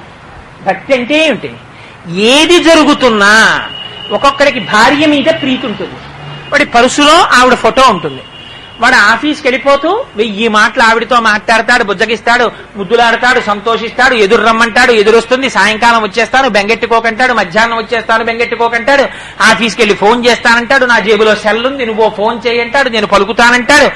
ఇంత బాధలు పడి 30 ఏళ్ళు సంసారం అయ్యాకప్పటికి అని అతి కష్టం మీద ఆఫీస్కి వెళ్ళి మళ్ళీ పరుసులోంచి ఆవిడనోసారి చూసుకుని అక్కడ కూర్చుని పక్క స్నేహితుడు వచ్చి కూర్చోగానే నిన్న రాత్రి అండి నేను మా ఆవిడ అని మొదలెడతాడు. ఎందుకని మాటలు ఆవిడ గురించి, నీ మనస్సు ఆవిడ ఎందుకు ప్రీతి చెంది ఉంది, అందుకని నీ నోరు విప్పితే ఆవిడే వస్తుంది. ఎందుకంటే వాడు మాట్లాడే మాటలని బట్టి వాడి మనస్సు ఎక్కడ లగ్నమైపోయిందో నీకు తెలిసిపోతుంది. ఆ వస్తువు ఎందు మనస్సు లగ్నమై ఉన్నది. ఇంకొకరిని కలపండి, వాడు ఎందులోంచైనా భగవంతుడి దగ్గరికి వెళ్తాడు, వెళ్ళి ఆయన గురించి మాట్లాడడం మొదలెడతాడు. అంటే వాడి మనస్సు ఎక్కడుంది, వాడి మనస్సు భగవంతుని యందు లగ్నమై ఉన్నది. ఇటువైపు ఎంత పట్టుకోండి బంధనంలోకి తీసుకుంటుంది, అటువైపుకి ఎంత వెళ్ళండి అంత మోక్ష స్థితిలోకి వెడుతుంది. ఇదే భక్తి అంటే. హాయిగా 4 మంచి మామిడి పళ్ళు తెచ్చుకుంటాడు. భగవన్ ఈ మామిడి పళ్ళ రూపంలో పృథివిలోంచి నాకు కావలసిన రూపంలో ఇంత సువాసనతో మామిడి పండు అయ్యావా, ఎంత అదృష్టమయ్యా స్వామి, నువ్వే తింటున్నావయ్యా లోపల కూర్చుని యజ్ఞమూర్తివై అంటాడు. మామిడి పండు తింటాడు. ఆఖరణ తిన్న తర్వాత దీని సారము చేత కలిగినటువంటి మనస్సు సర్వకాలముల యందు సత్యమునందు రమించుగాక. అదే సత్యం తత్తేన పరిశించామి, రాత్రి అయితే ఋతం త్వా సత్యేన పరిశించామి అని నీళ్లు విస్తరి చుట్టూ తిప్పుతాడు, లేస్తాడు. ఏది చేసినా ఏది చూసినా ఏ ఆనందం విన్నా ఏ కష్టం విన్నా ఇదంతా భగవానుడి యొక్క కృప అంటుంటాడు.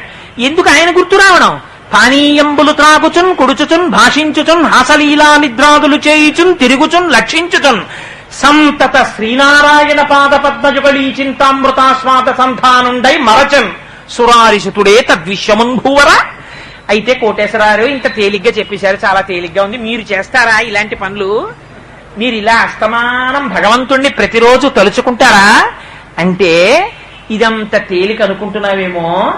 ఇలా ఇంత తేలిగ్గా అందరూ భగవన్నామాన్ని ప్రతిరోజు ప్రతి క్షణం తలుచుకుని భగవంతుని యందు ప్రీతి పొంది ఉండగలిగినటువంటి పరిస్థితిని పొంది ఉంటే శంకరాచార్యులు వారు జగత్తుని అడ్డుపెట్టి భజ అని అనవలసినటువంటి మాట ఎక్కడి నుంచి వచ్చింది అంటే ప్రహ్లాదుడు చెప్తాడు ప్రహ్లాదోపాఖ్యానంలో, ఇది ఇవ్వాల్టి అలవాటు కాదురా వీళ్ళకి, అత్సపు చీకటింబడి గృహవ్రతులై విషయ ప్రవిష్టులై చచ్చుచు పుట్టుచున్మరల చెర్విత చెర్వినులైన వారికి జెచ్చెర పుట్టునే, పరులు చెప్పిననైన నిజేచ్ఛనైన కానలకు ఏగిననైన ఏమిచ్చిననైనా హరిప్రబోధములు.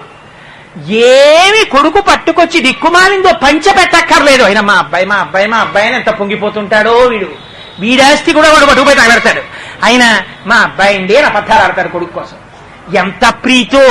కానీ ఒక్కనాడు భగవంతుడి గురించి అలా నోరు చింపుకు మాట్లాడవే, ఒక్కనాడు భగవంతుడి గురించి అన్ని కన్సెషన్స్, అన్ని షార్ట్ కట్లు, అన్ని బైపాసులు ఎవరి దగ్గరికి వచ్చేసరికో తెలుసా అండి? భగవంతుడి దగ్గరికి. వాడు కూర్చుని ఒక్క అరగంట సేపు భగవన్నామాన్ని స్తోత్రం చేయడు. ఎందుకండి ఇక్కడ ఉండాలి గాని, ఇక్కడుండి మీ ఆవిడ గురించి చెప్పడం మానవే చెప్తున్నావు. ఇక్కడ ఉంటే చాలట, మరి ఇక్కడ ఉంటే అది నోట్లోంచి వస్తుంది వాక్కుగా, మరి ఇక్కడ ఉంటే రాదే, ఎప్పుడు చెప్పవే. ఇది భగవంతుడి యొక్క ప్రసాదం అండి అనవే, అనడు. నీకు ఒక ఉపకారం జరిగింది, ఆ ఉపకారం చేసిన సర్వేశ్వరుణ్ణి దర్శనం చేద్దామన్న కృతజ్ఞత నీకు కలగదే? కలగదు. ఎందుకు కలగదు? ఇది నా ప్రజ్ఞ అని నీకు నమ్మకం. భగవంతుడన్నవాడున్నాడని నువ్వు చెప్తున్న మాట ముసుగు, నాటకం. నీకు లోపల ఆ పూనిక లేదు. ఉంటే ఆ భావన సంతతము తిరగాలి. అది తిరగట్లేదు, నీ జీవితం వృధా అయిపోతుంది. అందుకని భజ, అందుకని అను ఆ మాట. ఇది శంకరాచార్యుల వారి యొక్క సందేశం. ఆ నామం చెప్పరా, ఉద్ధరింపబడిపోతావు.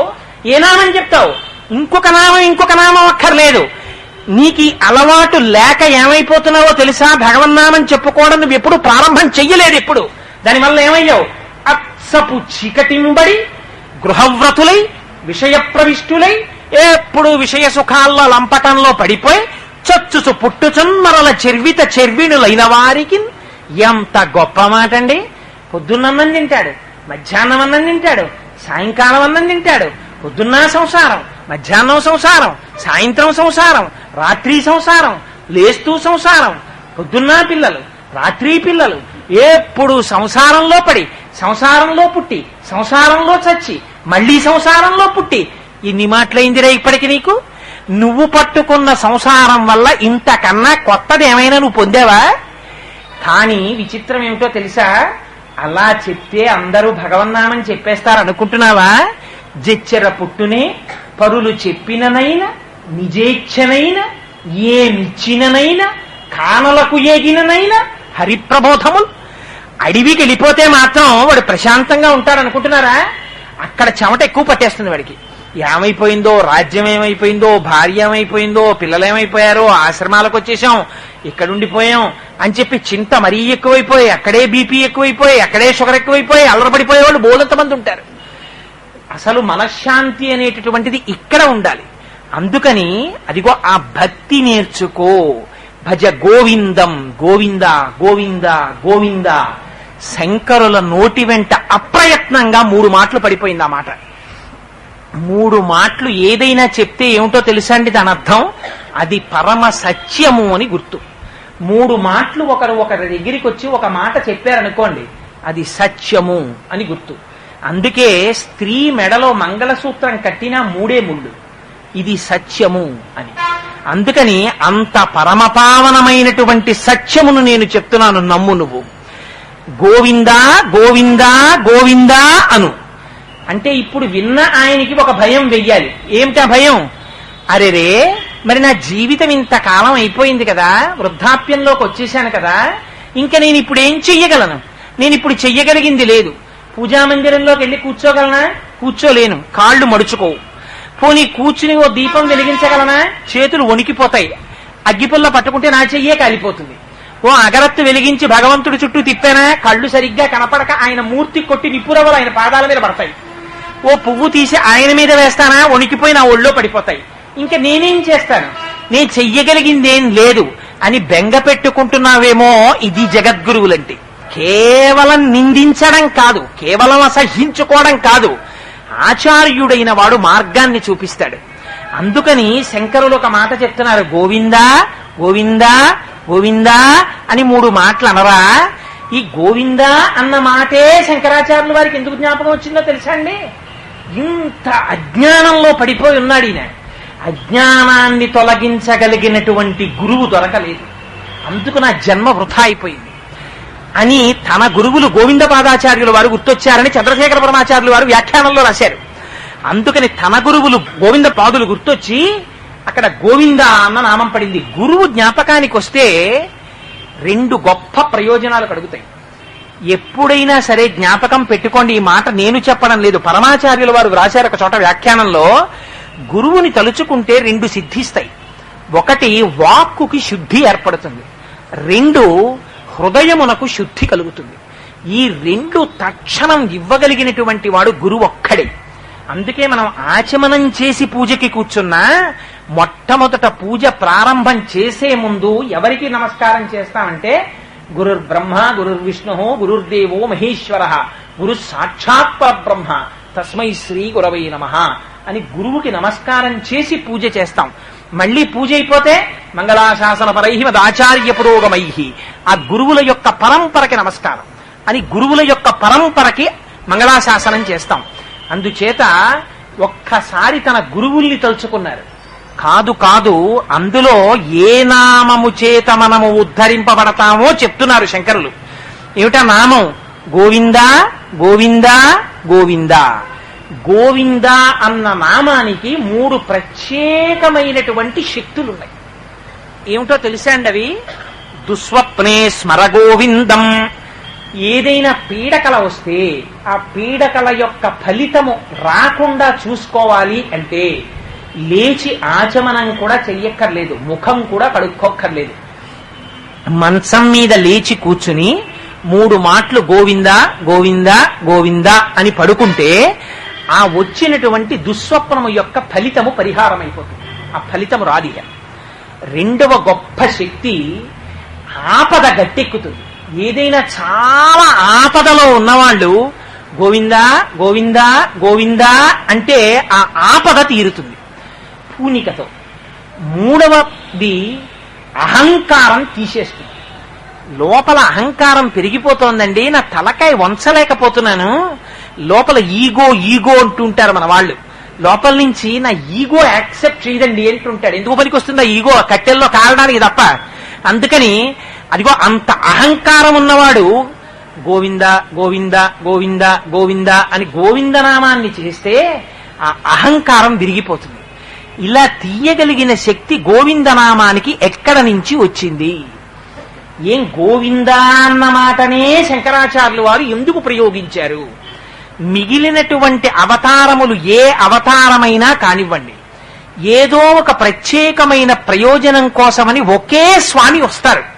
అందుకే వేదోద్ధారణ, మందరాహరణ, పృథ్వీధర్మ నిర్మాణ, ప్రహ్లాదత్రాణ, బలిప్రతారణ, నృపాహంకార నిర్వాపన, వైదేహీరమణ, ధనంజయ జయ వ్యాపార పారీణ, క్షోణీ దివ్యత్కరుణ, తమోహరణ, తండ్రి వెంకటేశ ప్రభో అంటారు. ఆయన ఒక్కడే ఏకస్త్వమేవ బహుధా భవభాసిలోకే. ఆ ఒక్కటే అనేక అవతారములు స్వీకరిస్తుంది. వచ్చి ఒక్కొక్క అవతారంలో ఒక్కొక్క రాక్షస సంహారం చేస్తుంది. కానీ మీకు కృష్ణావతారంలో మాత్రం ఒక గమ్మత్తు జరిగింది. ఏమిటా గమ్మత్తు? కృష్ణుడు వచ్చినది అపారమైన సౌలభ్యంతో వచ్చాడే. మిగిలిన అవతారములకు ఈ సౌలభ్యం లేదు. కృష్ణుడు పుట్టింది ఎక్కడ పుట్టాడు? అసలు ఎవ్వరూ ఊహించినటువంటి గొల్లవాళ్ల ఇంట్లో పుట్టాడు. ఆ పుట్టడం కూడా ఏ పాములెరుగక ఏ పారుమేటికి పశుల కాపరి ఇంట పాము కలిగి, ఏ తల్లి చనుపాలు ఎన్నడెరుగని ప్రౌఢ తల్లి యశోద చనుల పాలు త్రవనిదిగి, ఏ కర్మయును లేక వెలయునొక్కటికి జత కర్మంబులు సంభవించి, ఏ హాని వృద్ధుల నెరుగని బ్రహ్మంబు పొదివిటిలో వృద్ధి పొందనుంది, ఏ నోములను లేక వెలయు గోప కులమున ఆ అంశ సంభవించి, ఏ చదువులనైన ఇట్టిట్టిదనరా అని అర్థం అవయవముల యందు అందముంది అన్నారు.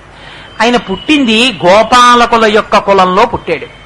కేవలం చేతిలో ఒక కర్ర పట్టుకుని ఆ పిల్లనగ్రోవిని ఆ ఉత్తరీయంలో దోపుకుని కనిపించినటువంటి అడవి పూలల్లా కోసేసి తలనిండా పెట్టేసుకుని ఆ నెమలి పింఛం ఒకటి పెట్టుకుని ఆ ఒంటి నిండా ధూళి పడిపోతుంటే వాళ్ళందరితో కలిసి వెళ్లి ఆ గోపాల బారులతో కలిసి ఆడుకుంటూ వాళ్ళని రక్షించడానికి ఎందరో రాక్షసుల్ని సంహరించాడు.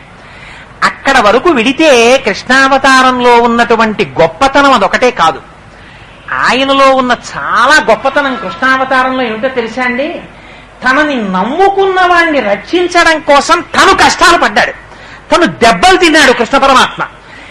ఎంత భీష్మాచార్యుల వారు స్తోత్రం చేశారు శ్రీకృష్ణ భగవాను, స్వామి నీ యొక్క సౌలభ్యాన్ని ఏమని వర్ణించనయ్యా?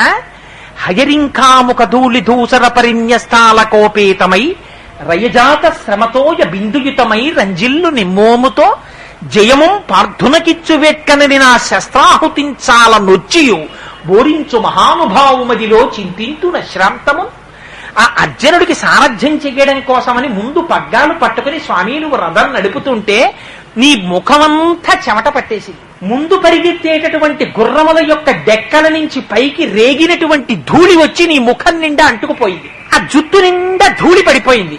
అంత ధూళి దూసర భూరితమైనటువంటి ముఖంతో ఒంటి నిండా చెమట పట్టేస్తే గుర్రాన్ని నడిపావు. పోను అక్కడతో ఊరుకున్నావా స్వామి?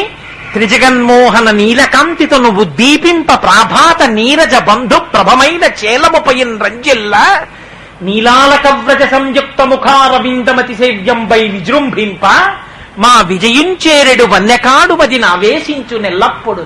భీష్మాచార్యుల వారు వేసినటువంటి బాణ పరంపర వచ్చి ఆయన శరీరానికి కొట్టి దెబ్బలు తిన్నాడు. దెబ్బలు తిని కూడా చాలా నొచ్చియు బోరించు మహానుభావుమదిలో ఇన్ని దెబ్బలు తిని కూడా నా వెనక ఉన్న అర్జునుడికి నేను జయమిప్పిస్తానని సారథ్యం చేశాడు. ఇది ఆయన సౌలభ్యం కృష్ణావతారంలో. పోనీ అక్కడ వరకు ఊరుకుంటే గొప్పతనం లేదు. ఆ అవతారంలోనే ఉండి కేవలం తనని నమ్ముకున్నటువంటి భక్తుల్ని రక్షించడం కాదు, తనని నమ్ముకున్నటువంటి నోరు లేని పశువుల్ని రక్షించాడు. గోవిందుడిగా పట్టాభిషేకం చేసుకున్నాడు.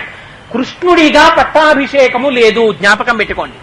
ఎందుకంటే ఆయన యదువంశంలో అవతరించాడు కనుక రాజ్యాధికారం లేదు కృష్ణుడికి, అందుకని పట్టాభిషేకం చేసుకోలేదు. కానీ కృష్ణావతారములకు పట్టాభిషేకం గోవిందుడిగా పట్టాభిషేకం. గోవిందుడిగా పట్టాభిషేకం ఎవరు చేశారో తెలుసా అండి? ఇంద్రుడు చేశాడు. ఇంద్రుడు ఎవరితో చేశారో తెలుసా? కామధేనువుతో కలిసి చేశాడు. కామధేనువుతో కలిసి ఎందుకు చేశాడు? తన దగ్గర బతుకుతున్న బిడ్డడు తానిచ్చిన అధికారంతో వర్షం కురిపించేటటువంటి ఇంద్రుడికి అహంకారం వచ్చింది. నేను కురిపిస్తున్నాను వర్షాన్నన్నాడు. ఆ ఇంద్రుడికి అహంకారం తీసేద్దాం అనుకున్నారు కృష్ణ పరమాత్మ. అనుకుని ఇంద్రుడికి చేయకుండా యాగం గోవర్ధనగిరికి చెయ్యండి అన్నారు. అంటే ఆ గోవర్ధనగిరికి యాగం చేశారు అక్కడ ఉన్నటువంటి గోపాలకులందరూ. చేసేటప్పటికి ఎక్కడ లేని కోపం వచ్చింది ఇంద్రుడికి. పెరుగుల్ నేతులు త్రాగి భువి నాభీరుల్ మదాభీరులై గిరి సంఘాత కఠోర పత్రదలన క్రీడా సమారంభ దుర్భరదంభోళితరున్ పురంధరుననున్ పూజించి పాటింపక గిరికిన్ పూజలు చేసిపోయరిదిపో కృష్ణుండు పెరిరేపగన్ ఉజ్జత్ సంపద నమ్మినంత తనయోద్యోగంబునన్ వెర్రులై మధ్యాగంబు విసర్జనీయమనిరి మత్యుల్ వడిన్మీరు మీ విద్యుద్వల్లులు గప్పి తారణములన్ వేధించి గోవుల్ జనుల్ సజ్జో మృత్యువు పొంద రాల్కురియుడి శౌర్యం బవార్యంబుగన్నన్నాడు. మేఘాల్ని పిలిచాడు, మెరుపుల్ని పిలిచాడు. వెళ్ళండి నందవ్రజం మీదకి, చీకటి చేసేయండి, రాళ్లవాన కురిపించేయండి, ఎడతెరిపి లేనటువంటి వర్షధారలు కురవాలి. ఆ వర్షధారలలో ఎవరు చచ్చిపోవాలి? గోవులు, వాళ్ళ సంపద గోవులు. అందుకని గోవులు చచ్చిపోవాలి. ఇంద్రుడు అనొచ్చా ఈ మాట? ఇంద్రుడంతటి వాడన్నాడు ఆ మాట. ఆవులు మరణించాలి. ఆ తరువాత ఎవరు పోవాలి? వాటిని నమ్ముకున్న గోపాల బాలులు పోవాలి. లోపల కక్ష పెరిగిపోయిందనుకోండి ఏమంటాడు? వాడి ఐశ్వర్యం పోవాలి, ఆ తర్వాత వాడు నాశనం అయిపోవాలంటాడు. ఇంత మాట అన్నాడు ఇంద్రుడు. అన్నాడు ఎందుకన్నాడు? తనకి యాగం చెయ్యలేదని. ఇంత మాటని అంటే ఆనాడు కురిసింది వడగళ్లవాన, ఈ ఉరుములు ఈ మెరుపులు ఈ యశనుల ఘోషములను ఈ జలధారల్ నియాన మున్నెరుంగము కుయ్యాళింపగదయ్య గుణరత్న నిధి అని ఆ గోపాల బాలురందరూ పరిగెత్తారు కృష్ణుడి దగ్గరికి. పరిగెత్తి కృష్ణ నువ్వు చెప్పావని యాగం చేశాం, చూశావా ఇంద్రుడు ఎలా కురిపిస్తున్నాడో వాన, మేం తట్టుకోలేకపోతున్నాం, ఇలాంటి వాన మేము ఎప్పుడూ చూడలేదు, ఆవులు చచ్చిపోతున్నాయి, దూడలు చచ్చిపోతున్నాయి, ఎద్దులు చచ్చిపోతున్నాయి అని ఏడ్చారు. రక్షణ భగవానుడు కల్పించడం కోసమని ఎక్కడి నుంచో దేన్నో తీసుకొచ్చి రక్షించలేదు గోవిందుడు. గోవిందుడిగా కృష్ణుడు ఏమిటో ఎవరు రక్షణ చేసినవాడు కృష్ణుడే. కానీ ఆ రక్షణ చేసిన కృష్ణుడిని కృష్ణుడు అనరు, గోవిందుడు అంటారు. కారణం ఏమిటి? అక్కడ ఒక గొప్ప రహస్యం ఉంది. ఏమిటో రహస్యం? అయ్యయ్యో ఇంత వాన కురుస్తోందా, రండి రండి అక్కడెక్కడో పెద్ద నీడుంది, ఆ నీళ్ళలో మనం దాక్కుందామని చెప్పలేదు భగవానుడు. ఏం చెప్పాడు? బాలుండాడుచునాథ పత్రమది సంభావించి పూగుత్తి కింగేలం దాల్చిన లీలలే నగవుతో కృష్ణుండు కానం మహాశైలమ్మన్ వలకేల దల్చి విపుల ఛత్రమ్ముగా పట్టె తద్భీల భృత్యుత దుశ్శిలాచకిత గోపీ గోప గోపంతికి. అక్కడే ఉన్నటువంటి గోవర్ధనగిరి వంక చూసి, నీకు దేని వలన ఇబ్బంది కలుగుతోందో దాన్ని నేను ఆ కష్టాన్ని తీర్చి ఇప్పుడే నీకు రక్షణ చేస్తాను అన్నాడు. అక్కడే ఉన్న గోవర్ధనగిరిని చిటికిన వేలుతో పైకెత్తేశాడు. పైకెత్తి కుడి చేతి చిటికిన వేలు మీద పైకెత్తి పట్టుకున్నాడు. ఇప్పుడు మీరు చెప్పండి, కృష్ణుడు ఆ గోవర్ధనగిరిని ఎత్తి పైన పట్టుకున్నప్పుడు దాని కిందకొచ్చి చేరవలసినటువంటి బాధ్యత అక్కడ ఉన్న గోపాలకులదా? రండి రండి మిమ్మల్ని రక్షిస్తాను మిమ్మల్ని రక్షిస్తానని అడగవలసినటువంటి అగత్యం కృష్ణుడిదా? వాళ్ళు రాలేదు, కొంతమంది మాత్రమే వెళ్ళారు. వెళ్ళి కృష్ణుడి వంక చూశారు. వాళ్ళకి ఆకలి అయ్యదా? 7 రాత్రులు కురిసింది వాన, 7 పగళ్లు కురిసింది వాన. 7 ఏళ్లవాడు కృష్ణుడు. 7 రోజులు ఎత్తి పట్టాడు, 7 రాత్రులు 7 పగళ్లు పట్టాడు. ఇలా కదిలిందనుకోండి కొండ చేయనెప్పి పెట్టిందని వీళ్ళందరూ పారిపోతారు బయటికి. ఇలా అనకూడదు వేలు, అలా గోవర్ధనగిరిని ఎత్తి పట్టుకోవాలి. 7 రాత్రులు 7 పగళ్లు ఇలా పట్టాడు ఆయన. పడితే చిత్రం ఏమిటో తెలుసా అండి? హరిదోర్దండము కామ గొబ్బ శిఖరం బాలం విముక్తావళుల్ వరగంజారుడు తోయ బిందువులు గోపాలంగమాపంగహాసరసుల్రత్న జయంబుగాగా అచల ఛత్రంబు శోభిల్లిత గిరిబిద్దుర్మద భంజియై జలధి రక్లిన్న ప్రజారంజియై అన్నారు పోతన గారు. అక్కడ చుట్టూ ఉన్నటువంటి గోపకాంతల కళ్ళల్లోంచి వచ్చేటటువంటి కాంతులు కృష్ణ పరమాత్మ మీద పడి ముత్యాల హారాలు వేసుకున్నట్టున్నట్ట. ఆయన చెయ్యే ఆ గొడుగుకి పెట్టిన పెద్ద కర్ర, ఆ పైన ఉన్న కొండ గొడుగు అలా పట్టుకున్నాడు. పట్టుకుని గొడుగులా పట్టుకుంటే చాలా మంది ఆ కొండ కిందకి రావడం మానేశారు. ఎందుకు రావడం మానేశారో తెలుసా అండి? ఏమో పిల్లాడు లోపలికి వెడితే గబుక్కుని కొండ వదిలేస్తే, బయట ఉన్నామనుకోండి కురుస్తుంది రాళ్లవాన కురవనివ్వండి, ఫ్రాక్చర్లు అవుతాయి, ఏదో అయితే మన కర్మ బాగుందనుకోండి కాళ్ళు చేతులు విరుగుతాయి, మన దరిద్రం ఉందా తల మీద పడుతుంది పోతాం. లోపలికి వెళ్తే ఆయన గభాలను వదిలేస్తే గుర్తుపట్టడానికి కూడా ఉండదు. అందుకని లోపలికి వెళ్ళొద్దు అని బయట నించున్నారు. భగవానుడు మన కోసమని కొండ ఎత్తి పట్టాడు, కాని మనం నమ్మం. ఇది గోవర్ధనోద్ధరణంలో ఉన్న పెద్ద రహస్యం. భగవానుడు అంటాడు, బాలుండీతడు కొండ దొడ్డది మహాభారంబు సైదింపగా జాలండోజని దీల కింద నిలువంచింతింపగా బోలడు ఈ శైలాంబోనిధి జంతు సంయుత ధరాచక్రంబుపై పడ్డ నాకేలల్లాడదు బంధులార నిలుడి క్రిందన్ ప్రమోదంబునన్ అంటాడు. అయ్యయ్యో నాకు తెలుసురా మీ అందరు ఎందుకు రారో, పిల్లాడు వీడు 7 ఏళ్ల పిల్లాడు కొండ ఎత్తాడు, ఎత్తితే ఎత్తాడు కానీ వీడు వదిలేస్తాడేమో అని మీకు బెంగ, అందుకని మీరు లోపలికి రారు. కానీ నేను చెప్తున్నాను, నన్ను నమ్మండి. ఈ బ్రహ్మాండములన్నీ కలిపి కొండలతో సముద్రములతో పర్వతములతో నదులతో కలిసి వచ్చి ఈ కొండ మీద పడిపోయినా సరే ఆ కొండ కదలదు, నేను పట్టుకుంటాను. నన్ను నమ్మండి, ఈ కొండ కిందకి చేరండి, నా చేత రక్షణ పొందండి. ఇది భగవానుడు అడిగాడు. అడిగితే సరే అంత చెప్తున్నాడు కదా అని వెళ్ళారు వాళ్ళు.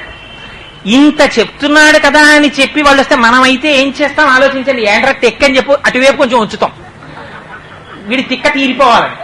అలా ఆయన ఏం చేయలేదే, ఆయన అలాగే పట్టుకున్నాడు 7 రాత్రులు 7 పగళ్ళు. దానిలో రహస్యం ఏమిటో తెలుసా అండి? భగవానుడు చెప్పినటువంటి మాట మనము ఎన్నటికీ నమ్మము. గురే నీ గురించి నువ్వేం బెంగ పెట్టుకోకురా, నీకు లౌకికమైన కష్టాలున్నాయని సుఖాలున్నాయని నువ్వు బెంగ పెట్టుకోకు, నన్ను నమ్ము, నా నామం నమ్ము, నా నామం చెప్పు చాలు, గోవింద గోవింద గోవింద అనుకో, నేను కాపాడతాను అంటాడు భగవానుడు.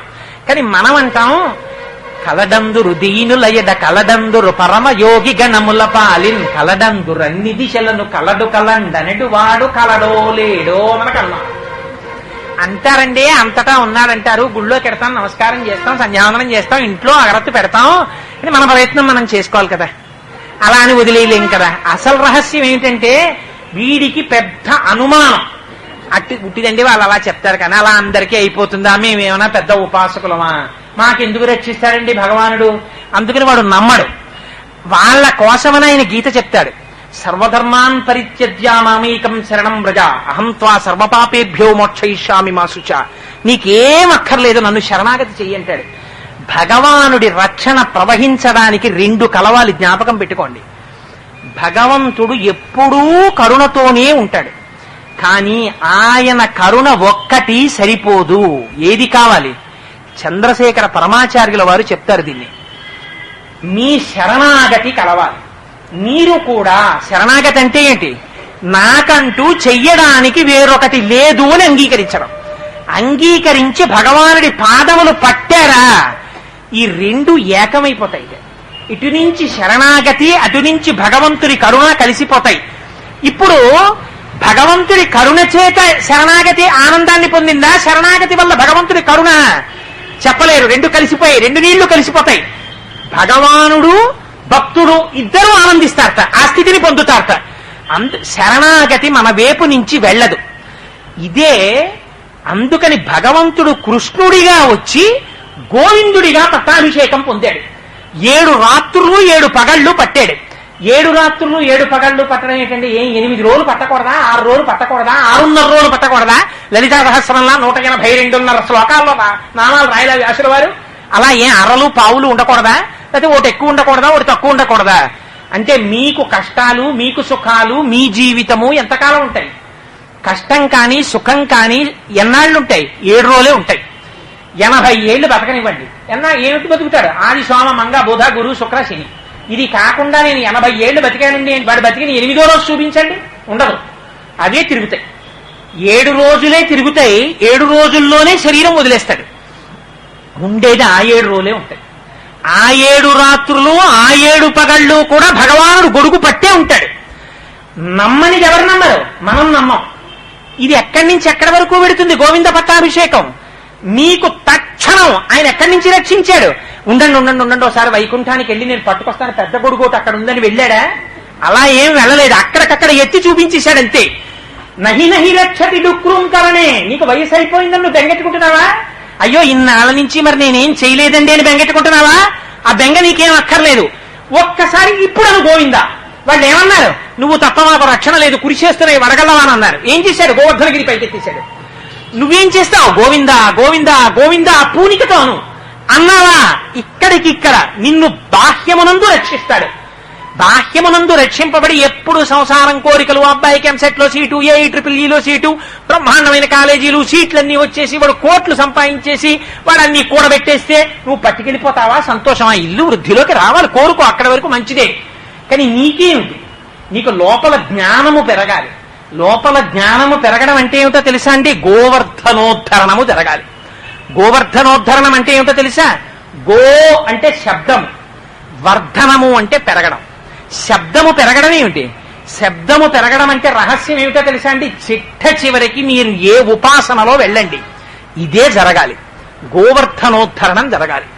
గోవర్ధనోద్ధరణం జరగకుండా మీరు ఎన్ని ఉపాసనలు చెయ్యండి, ఎంత భక్తిలో ఉండండి, చిట్ట చివర ఆ జ్ఞానంలోకి మీరు వెళ్ళలేకపోతే ఈ ఉపాసనలకి పూర్ణమైన సిద్ధి కలగనట్టే. ఏమిటి గోవర్ధనోద్ధరణం? గో అంటే శబ్దము, వర్ధనము అంటే పెంచుట. ఏమిటి పెంచుట? మీకు తేలికైన ఉదాహరణ ఒకటి చెప్తాను చూడండి. మామిడి చెట్టు ఎక్కడి నుంచి వచ్చింది? భూమిలోంచి వచ్చింది. ఆ వచ్చిన చెట్టుకి ఆకులు, ఆ ఆకులు ఎండిపోయి రాలిపోయి ఎక్కడికి వెళ్ళిపోయింది? భూమిలోకి వెళ్ళిపోయి. ఆ చెట్టు కాయ కాసింది, ఎక్కడి నుంచి వచ్చింది? సారం, భూమిలోంచి వచ్చింది. ఈ కాయ పండింది, పండి నేల మీద పడిపోయింది, మళ్ళీ ఎక్కడికి వెళ్ళిపోయింది? భూమిలోకి వెళ్ళిపోయింది. చెట్టు పడిపోయింది, ఎక్కడికి వెళ్ళిపోయింది? భూమిలోకి వెళ్ళిపోయింది. ఇంతకు ముందు ఎక్కడి నుంచి వచ్చింది? భూమిలోంచి వచ్చింది, ఎక్కడికి వెళ్ళిపోయింది? భూమిలోకి వెళ్ళిపోయింది. ఏదైనా భూమిలోంచే వచ్చి భూమిలోకి వెళ్ళిపోయినట్టే మీరు ఆ శబ్దమును బాగా తంతు అంటారు. తంతు అంటే దూది పట్టుకుని ఇలా ఇలా ఇలా ఇలా ఇలా ఇలా పెంచుతారు ఒత్తులు చేసేటప్పుడు.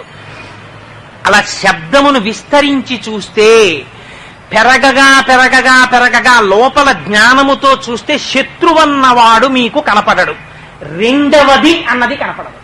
అంతటా బ్రహ్మము తప్ప వేరొకటి కనపడదు. అన్నీ కలిసి ఒక్క బ్రహ్మముగా నిలబడిపోతాయి. పక్కింటివాడు బ్రహ్మమే, నేను బ్రహ్మమే, అది బ్రహ్మమే. ఒకే సముద్రములో అనేక కెరటములు పుట్టాయా పుట్టలేదా? అనేక కెరటములుగా కనపడుతున్నాయి. కానీ కెరటములన్నీ చిట్ట చివరికి ఏమిటి? సముద్రమే. అనేక బుడగలు పుడుతున్నాయి, ఆఖరికి బుడగలన్నీ ఏమిటి? సముద్రమే. ఒకే మట్టితో అనేక పాత్రలు చేస్తున్నారు, కుండలు చేస్తున్నారు, మూకుళ్ళు చేస్తున్నారు, గిన్నెలు చేస్తున్నారు, గరిట్లు చేస్తున్నారు, బొమ్మలు చేస్తున్నారు. చిట్ట చివరికి ఇవన్నీ ఏమిటి? మట్టి. అనేక ఆభరణములు చేస్తున్నారు, కరిగిస్తే ఇవన్నీ ఏమిటి? బంగారమే. అలా చిట్ట చివరికి ఉన్నదేమిటి? బ్రహ్మమే. బ్రహ్మము తప్ప వేరొకటి లేదు. ఆ బ్రహ్మమే అనేకమైనటువంటి నామరూపాత్మకమైనటువంటి జగత్తుగా కనపడుచున్నది. ఇక్కడ మీరు ఒక రహస్యాన్ని గుర్తుపెట్టుకోవాలి. ఒక రూపమును మీరు గుర్తిస్తే నామం వస్తుంది, నామాన్ని గుర్తిస్తే రూపం వస్తుంది. కొబ్బరి చెట్టు అన్నాను అనుకోండి, తాడి చెట్టు చూపించాను అనుకోండి, కాదండి తాడి చెట్టు అంటారు. ఎందుకని? మీకు కొబ్బరి చెట్టు అనబడేటటువంటి నామము చేత ఒక రూపము అలవాటు పడింది. ఏమీ తెలియని పిల్లాన్ని తీసుకెళ్లి ఇది కొబ్బరి చెట్టురా అన్నాను అనుకోండి, అలాగా తాతగారు అంటారు. ఎందుకని? వాడికి అది కొబ్బరి చెట్టో తాటి చెట్టో అంతకు ముందు వాడికి ఏం అవగాహన లేదు, అందుకని వాడికి తేడా తెలియదు. కానీ మీకు ఒక రూపము లోపలుంది, నామముతో తెలుసు. నామం ఉంటే రూపం ఉంది, రూపం ఉంటే నామం ఉంది, నామము లేకపోతే రూపం లేదు, రూపం లేకపోతే నామం లేదు. ఇక్కడ గొలుసు లేదనుకోండి, బంగారం ఉంది, ఇదే గొలుసు అన్నాను అనుకోండి, మీరు అంగీకరించారు. అక్కడ రూపం ఉంటేనే మీరు నామాన్ని అంగీకరిస్తారు. ఇది గొలుసు అన్నాను అనుకోండి, గొలుసుగా ఉండాలి, బంగారం ఉంటేనే అంగీకరిస్తారు, లేకపోతే ఒప్పుకోరు. నామముగా రూపముగా ఉన్నది ఏదైనా చిట్ట చివరికి అధిష్టానము బ్రహ్మమునే కలిగి ఉంటుంది. బంగారపు గొలుసుగా ఉంది, కరిగిస్తే ఏమవుతుంది? బంగారం అవుతుంది. ఆ గొలుసు మళ్ళీ ఉంగరంగా అయింది, కరిగిస్తే అయింది, బంగారం అయింది. కరిగించారు, చెవిదిద్దులైంది, కరిగించారు, బంగారం అయింది.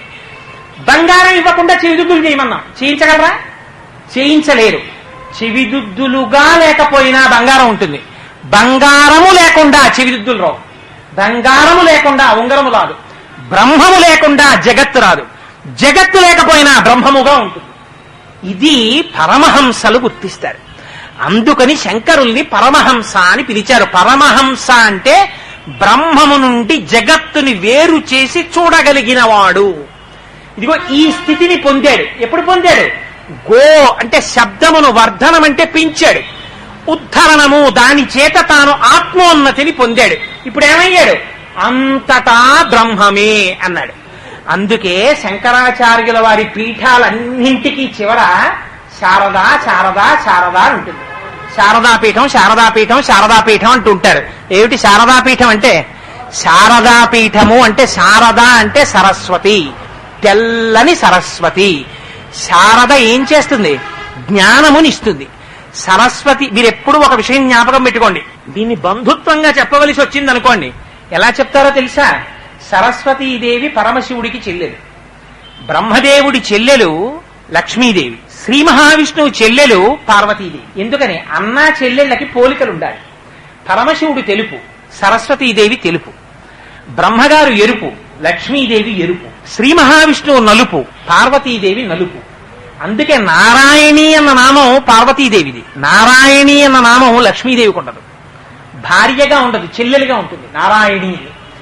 అందుకని ఆ సరస్వతి ఈ శివ, ఈ పరమశివుడు అన్న చెల్లెళ్ళు. అందుచేత శారద అంటే జ్ఞానం ఇస్తుంది. జ్ఞానం అంటే ఏంటి?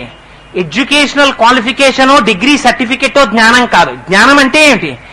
అజ్ఞానము పోవడమే జ్ఞానం. అజ్ఞానం ఏమిటి? రెండు ఉన్నాయనుకోవడమే అజ్ఞానం. భయం ఎందుకు ఉంటుంది? రెండు ఉంటే భయం ఉంటుంది. నేను కాకుండా ఇంకోటి ఉందనుకోండి, అమ్మో అది ఏం చేస్తుందో అని భయం. అసలు ఇంకోటి ఏముంది, నేను ఒక్కడే ఉన్నానన్నాను అనుకోండి, భయం ఎక్కడి నుంచి వస్తుంది? భయం ఉండదు. భయము లేని నిర్భయ స్థితి ఏది ఉందో అది జ్ఞానస్థితి. ఆ జ్ఞానం ఎక్కడి నుంచి వస్తుంది? శారదలోంచి వస్తుంది. ఆ శారద ఎవరు? జ్ఞానం ఇచ్చేది. ఆ శారద యొక్క పుంస్వరూపం ఎవరు? గోవిందుడు. ఇప్పుడు ఏమైంది? గోవింద జ్ఞానం ఇస్తుంది, శారద జ్ఞానం ఇస్తుంది, శివ జ్ఞానం వస్తుంది. పీఠం ఏమైంది? శారదా పీఠం అయింది. ఇప్పుడు మీరు ఎక్కడికి వెళ్ళాలి? ఆ జ్ఞానములోకి వెళ్ళాలి. ఆ జ్ఞానం ఎక్కడి నుంచి రావాలి? భక్తిలోంచి రావాలి. ఆ భక్తి ఎక్కడి నుంచి రావాలి? నామంలోంచి రావాలి. ఆ నామం ఎందుకు రావాలి? మీకు పూనిక చేత రావాలి. ఆ పూనిక ఎందుకు వస్తుంది? గురువు యొక్క వాక్కు చేత వస్తుంది. ఆ వాక్కు వినపడకపోతే ఏమవుతుంది? జన్మ వృధా అయిపోతుంది. వృధా అయిపోతోందని గుర్తేమిటి? లౌకికమైన విషయాన్ని పట్టుకుని లంపటంలో మునుగుతాడు. మునిగాడని గుర్తేమిటి? డుక్రుంకరని పట్టు కూర్చున్నాడు. అందుకని డుక్రుంకరణని అడ్డుపెట్టి, వృద్ధ బ్రాహ్మణుణ్ణి అడ్డుపెట్టి, అజ్ఞానము మోహము చేత నశించిపోయేటటువంటి మనుష్యుని యొక్క కథని అడ్డుపెట్టి, తాను జగద్గురువుల స్థాయిలో కూర్చుని ఏ శారదానుగ్రహము జ్ఞానమునకు ఉపయోగపడుతుందో ఆ శారదకి, ఆ గోవిందుడికి అభిన్నత్వాన్ని, భేదం లేని స్థితిని తీసుకొచ్చి ఆ గోవిందుడు కృష్ణుడిగా వచ్చి గోవిందుడయ్యాడు. ఎందుకని? ఇంద్రుడు అప్పుడు పరిగెత్తుకొచ్చాడు, కాళ్ళ మీద పడ్డాడు. స్వామి నాది తప్పైపోయిందన్నాడు. నా వెంటి వెర్రివారిని శ్రీవల్లభ నీవు శాస్తి చేసితివే, నిన్ను కవరము మాని పెద్దల త్రోవల జరిగెదరు బుద్ధి తోడుతనీషా అన్నాడు. స్వామి నాకు తప్పైపోయింది, నువ్వు ఇలాంటి దెబ్బ ఒకటి కొడితే నాకు బుద్ధి వస్తుంది. కొట్టావు దెబ్బ, నాకు బుద్ధి వచ్చింది. స్వామి నువ్వు వాసుదేవుడవు అన్నాడు. ఇంతకు ముందు పిల్లాడిని ఏమన్నాడు? ఆ కృష్ణుడు ఉజ్జత్ సంపదనం వినందతనయోద్యోగంబునం వెర్రులయ్యి అన్నాడు. బాగా పాలు పెరుగు తాగి ఒళ్ళు మదించి చేస్తున్నాడు కృష్ణుడు అన్నాడు. ఇప్పుడేమంటున్నాడు? నువ్వు వాసుదేవుడవు అన్నాడు. ఇంకో మాట వాడకూడదా? వాడకూడదు. వాసుదేవుడు అంటే ఎవరు? అంతటా నిండిపోయినవాడు.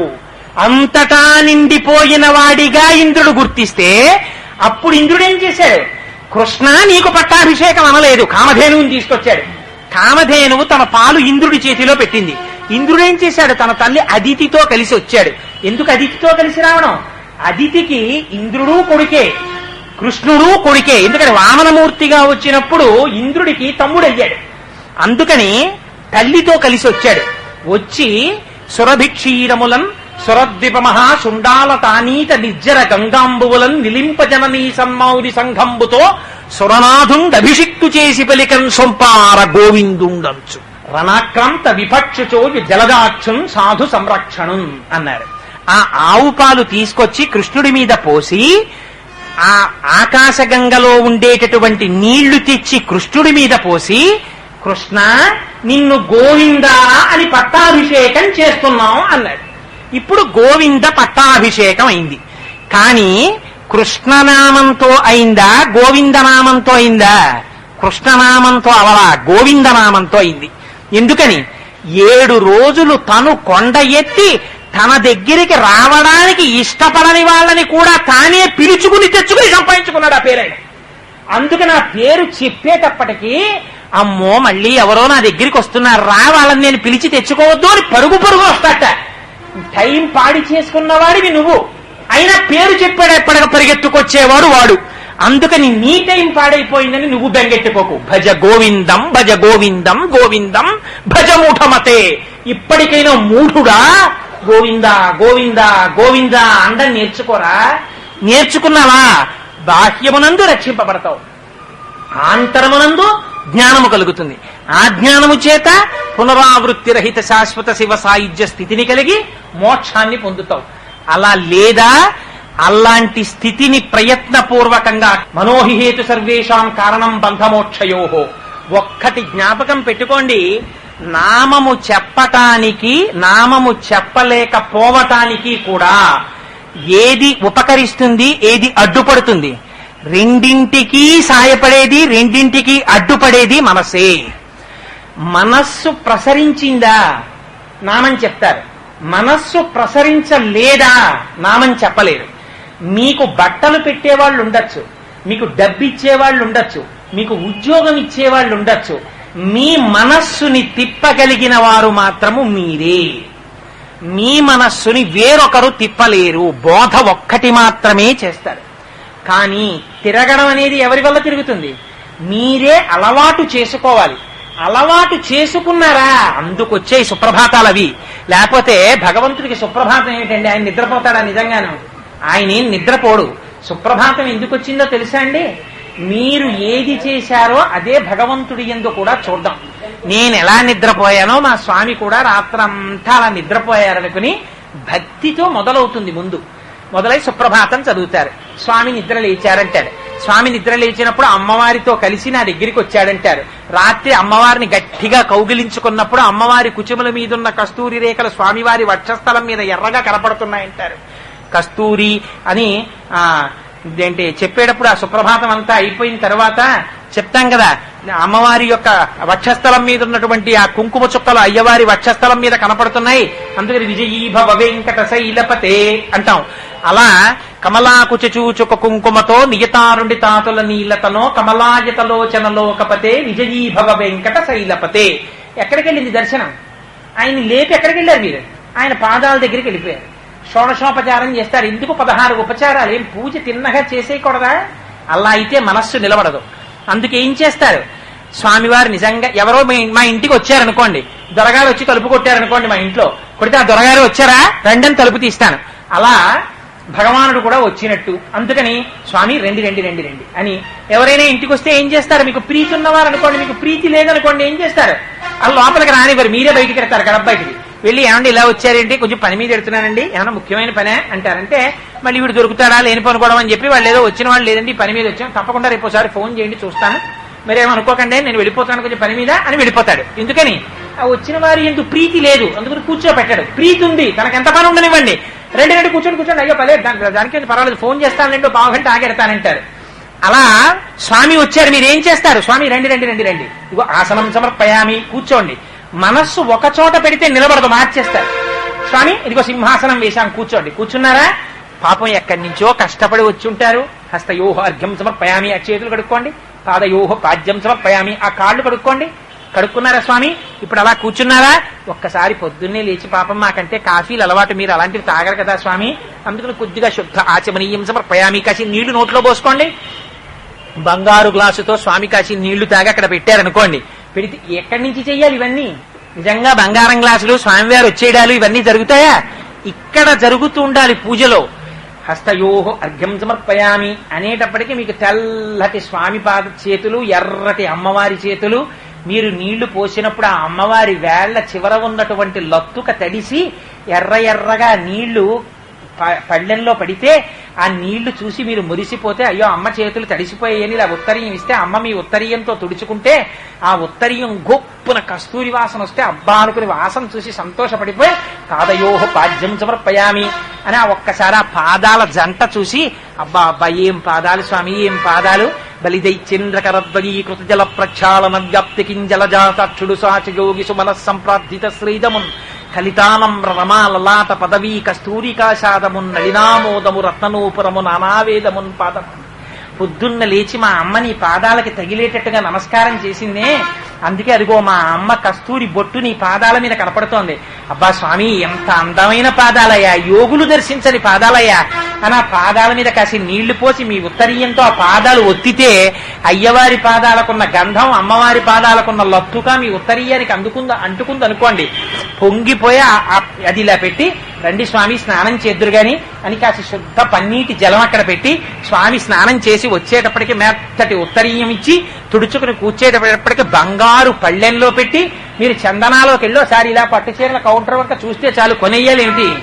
రోజు చూసిన ఓ డజన్ చీరలు మనసులో పెట్టుకుంటే చాలు. ఇవాళ ఆకుపచ్చటి పట్టు చీర పెట్టికి మొలతాడు ఉప్పి అట్టపెట్టి ఇలా తీసి అందులోంచి ఆకుపచ్చ పట్టు చీర రవికిల బట్ట ఇలా పెట్టి అమ్మకిస్తే అమ్మ ఆ పట్టు చీర కట్టుకొచ్చి ఆ పాదపీఠం మీద పాదాలు పెట్టుకుని స్వామివారు పెద్ద పసుపచ్చటి పట్టుపుట్ట ఇంత అంచు స్వామి కూర్చుంటే అప్పుడు మీరు పొంగిపోయి స్వామి యజ్ఞోపవీతం వేసుకోండి పళ్ళెల్లో పెట్టించి ఇద్దరికి ఆ యజ్ఞోపవీతాలు వేసి పూలదండలు వేసి ఇవన్నీ ఇంతకీ ఎందుకు ఇవన్నీ?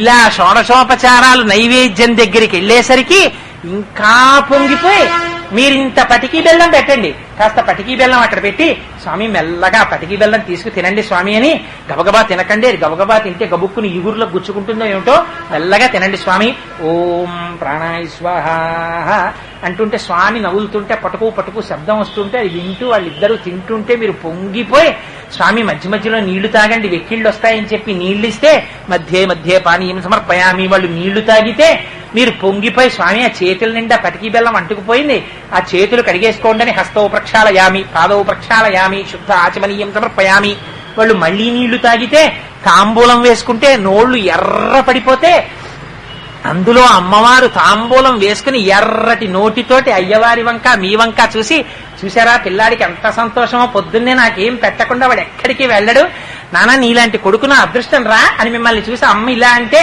తాంబూలారుణ పల్లవాదరయుతే తాటంకహారాన్వితే వీణానాదని మీదికర్ధనయనే విప్రస్థ చూలింబరే. మీ ఇంట్లో సరస్వతీదేవి అక్కడ కూర్చుని వీణ వాయిస్తుంటే అమ్మవారి తాటంకములు ఇలా ఊగితే ఆ కాంతి అమ్మవారి బుగ్గల్లో పడి ప్రతిఫలిస్తుంటే ఆ కాంతులు మీరు చూసి పొంగిపోయి సంతోషంతో నీరాజనమిచ్చి మంత్రపుష్పం చెప్పి, అమ్మా అమ్మ కాసేపు ఇంకా నేను లౌకికమైన వ్యవహారంలోకి వెడుతున్నాను, నన్ను అండగా ఉండి అమ్మా అయ్యటంచు ఎవ్వరిని నేనమ్మన్ శివా నిన్నేను సుమి నిమది తల్లిదండ్రులటంచు చూడగా బోకు నాకిమ్మై తల్లియు తండ్రియున్ గురుడు నీవే కాక సంసారపుం చిమ్మం చీకటి కప్పకుండా కనుమా శ్రీకాళహస్తీశ్వర అని ప్రతిజ్ఞ చేసుకుని బయటికెడితే బాగా తినేసిన వాడికి త్రేణుపు వచ్చినట్టు మళ్లీ సాయంకాలం ఉండాలని స్వామి అప్పుడే మృగశిరకార్తెలో వర్షం కురిపిస్తున్నాడు. మా స్వామికి నా ఎంత కారుణ్యమో అని ఏది చూసినా వాడి కారుణ్యాన్ని తలుచుకుంటుంటే మీ మనస్సు తిరగలా, నామం పలకలా. అందుకని తిరగవలసినది మనస్సు. ఈ మనస్సు తిరగకపోతే బంధములో పడిపోతున్నామని నామం చెప్పరా అని శంకరులు భజ గోవిందం గోవిందం భజ గోవిందం భజ గోవిందం గోవిందం భజ మూఢమతే సంప్రాప్తే సన్నిహితే కాలే నహి నహి రక్షతి డుక్రుంకరణే.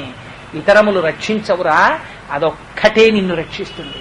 అంత్యమునందు కూడా నిన్ను చెయ్యి పట్టి పైకెక్కించి తన సింహాసనం మీద కూర్చోబెట్టుకుని, నాన్న నీవేం బెంగ పెట్టుకోకురా, ఈ జన్మలో నీతో ఎవరు పాలు పంచుకున్నారో అదిగో ఆ భార్య ఆ పిల్లలు అందరూ సుఖశాంతులతో ఉన్నారు, ఇంకా నీకేం కావాలి, 3 తరాలు చూశావు, ఇదిగో నాలో కలిసిపోతున్నావు అంటే ఆనందంగా నది సముద్రంలో సంగమించినట్టు స్వామిలోకి ఆ తేజస్సు కలిసిపోయేటట్టుగా ఆనందంగా తీసుకెళ్లిపోవడం కూడా ఆయన బాధ్యత వహిస్తానన్నాడు.